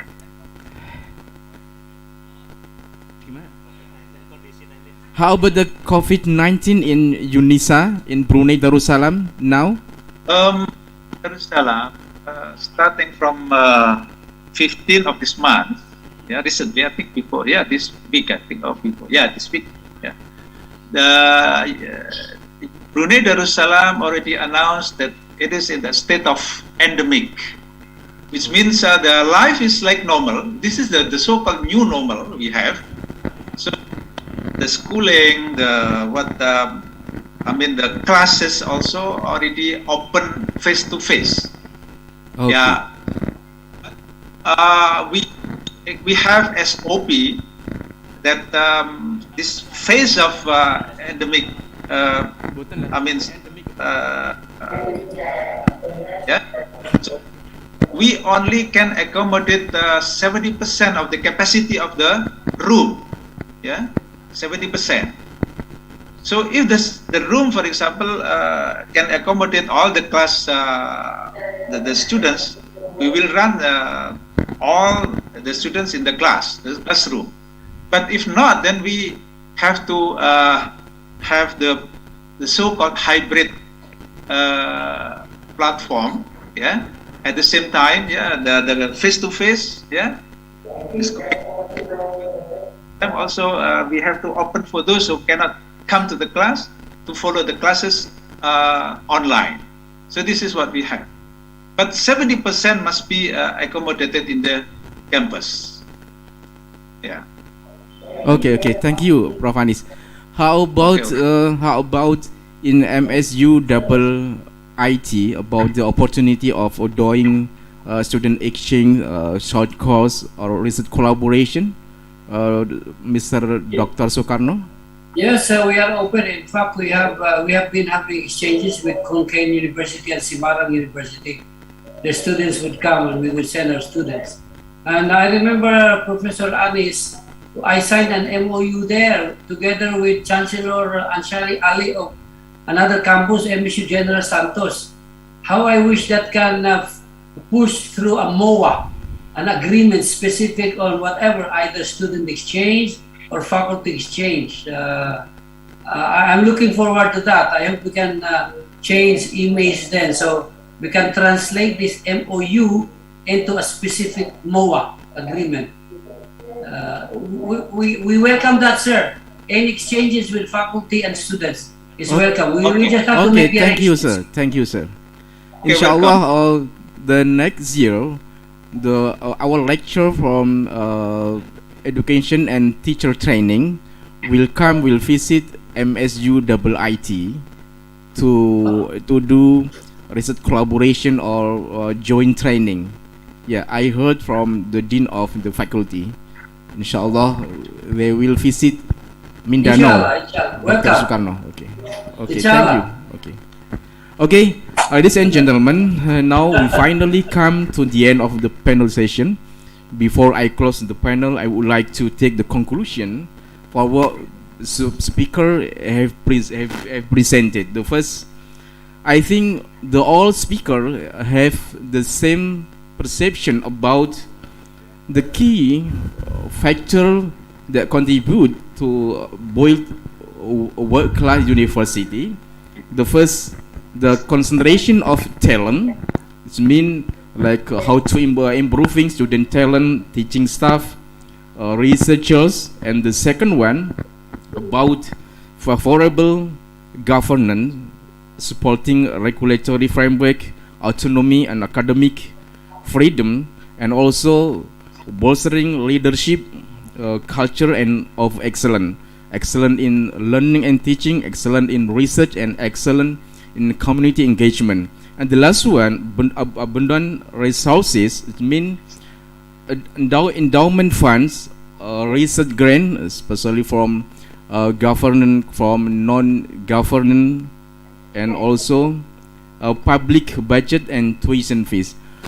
We will do our best to follow up this university president forum to create a real outcome in the future. That's why we'll do short course, research collaboration, joint seminar and student exchange, inshallah. And ladies and gentlemen, I would like to thank to all speakers from Professor Najma Akhtar, Professor Dilshojan Rahmanov, Professor Anis Malik Toha, and Dr. Soekarno Tanggul DPA for the informative and very interesting presentation, and all the participants for the very active participation. And finally, give the applause for all speakers and for you all. Thank you. Assalamualaikum warahmatullahi wabarakatuh. Assalamualaikum warahmatullahi wabarakatuh.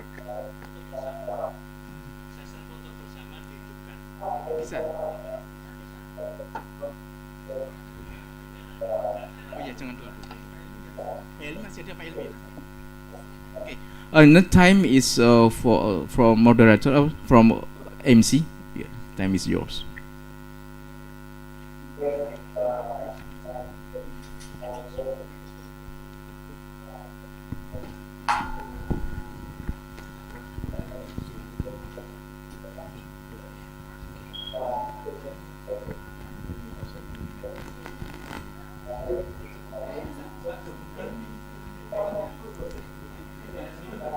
Thank you for Dr. Nanang Nurkholis MA to lead the panel discussion. So, ladies and gentlemen, we come to the last agenda, which is closing ceremony. We would like to invite to the front Dr. Insinyur Helmi Purwanto MT, as the Vice Rector from Wahid Hasyim University to give the closing speech. To Dr. Insinyur Helmi Purwanto, time is yours. Acara selanjutnya adalah penutup, di mana kita akan bersama mendengarkan closing speech ISCoGI kelima oleh Wakil Rektor 4, Bapak Dr. Insinyur Helmi Purwanto MT. Kepadanya disilahkan.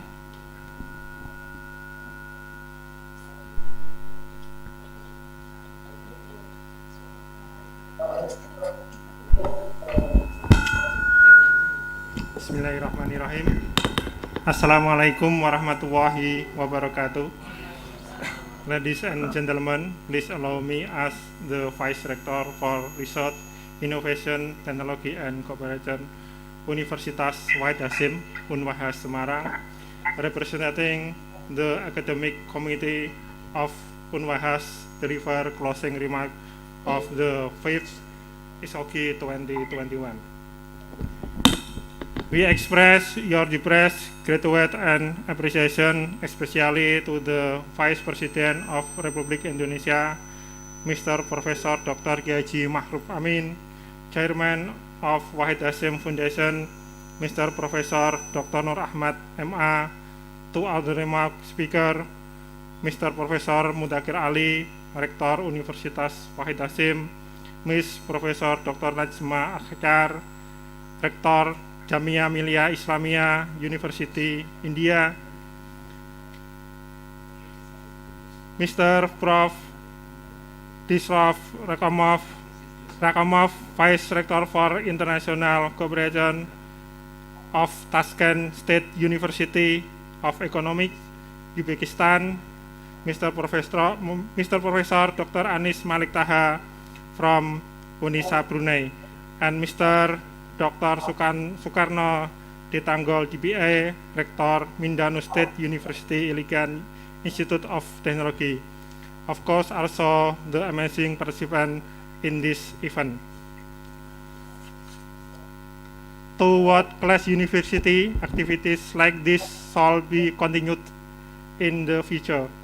Collaboration between university must be implemented toward real program, for example, visiting and lecture exchange, joint research and publication, student exchange and visit, short lecture training and joint degree and other. We asked the Dean and Head of Department of Wahid Hasyim University to incentive and communicate with partner domestic and foreign for follow-up cooperation in real program of activities. As the Vice Rector in charge of cooperation with the international office, we will facilitate with partner from all over the world. I really hope that colleagues and leaders in University President Forum will warmly welcome to us follow up this activity in the future.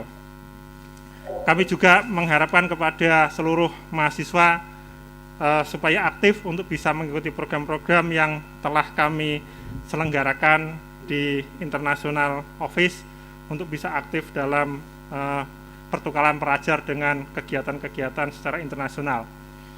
Finally, once again, we would like to thank all those who have been involved in this event. By writing Alhamdulillah, officially we will close the 5th International Seminar and Conference on Global Issue in 2021. May Allah Subhanahu wa Ta'ala always guide use for good and progressive development in the future. Terima kasih. Wassalamualaikum warahmatullahi wabarakatuh. Waalaikumsalam warahmatullahi wabarakatuh.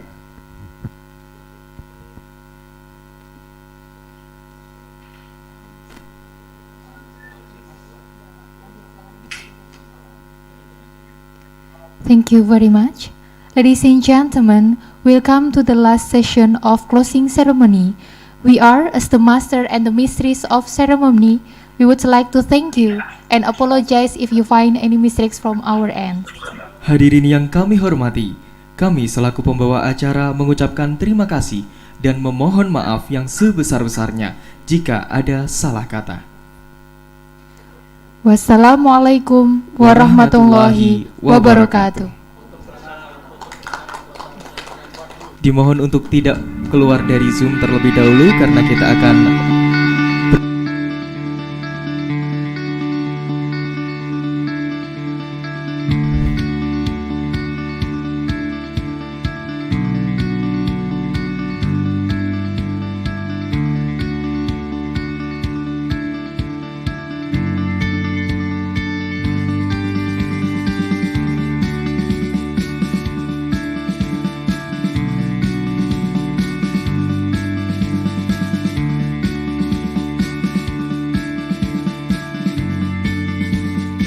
seluruh peserta diharap untuk dapat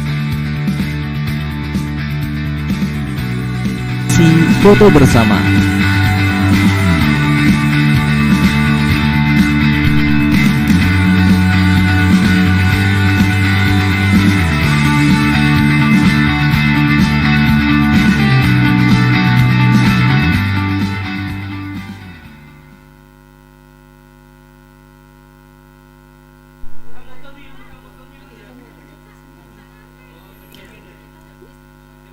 Mohon ditunggu sebentar untuk seluruh peserta yang berada di ruang Zoom untuk dapat menghidupkan kamera karena kita akan segera melakukan sesi foto bersama.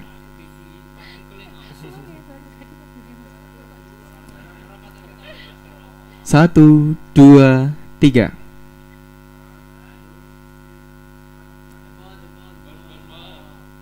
Sekali lagi. 1, 2, 3.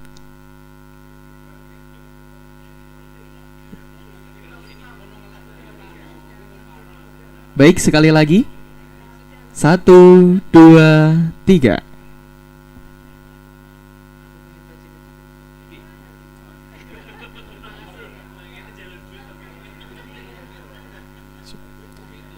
Terima kasih.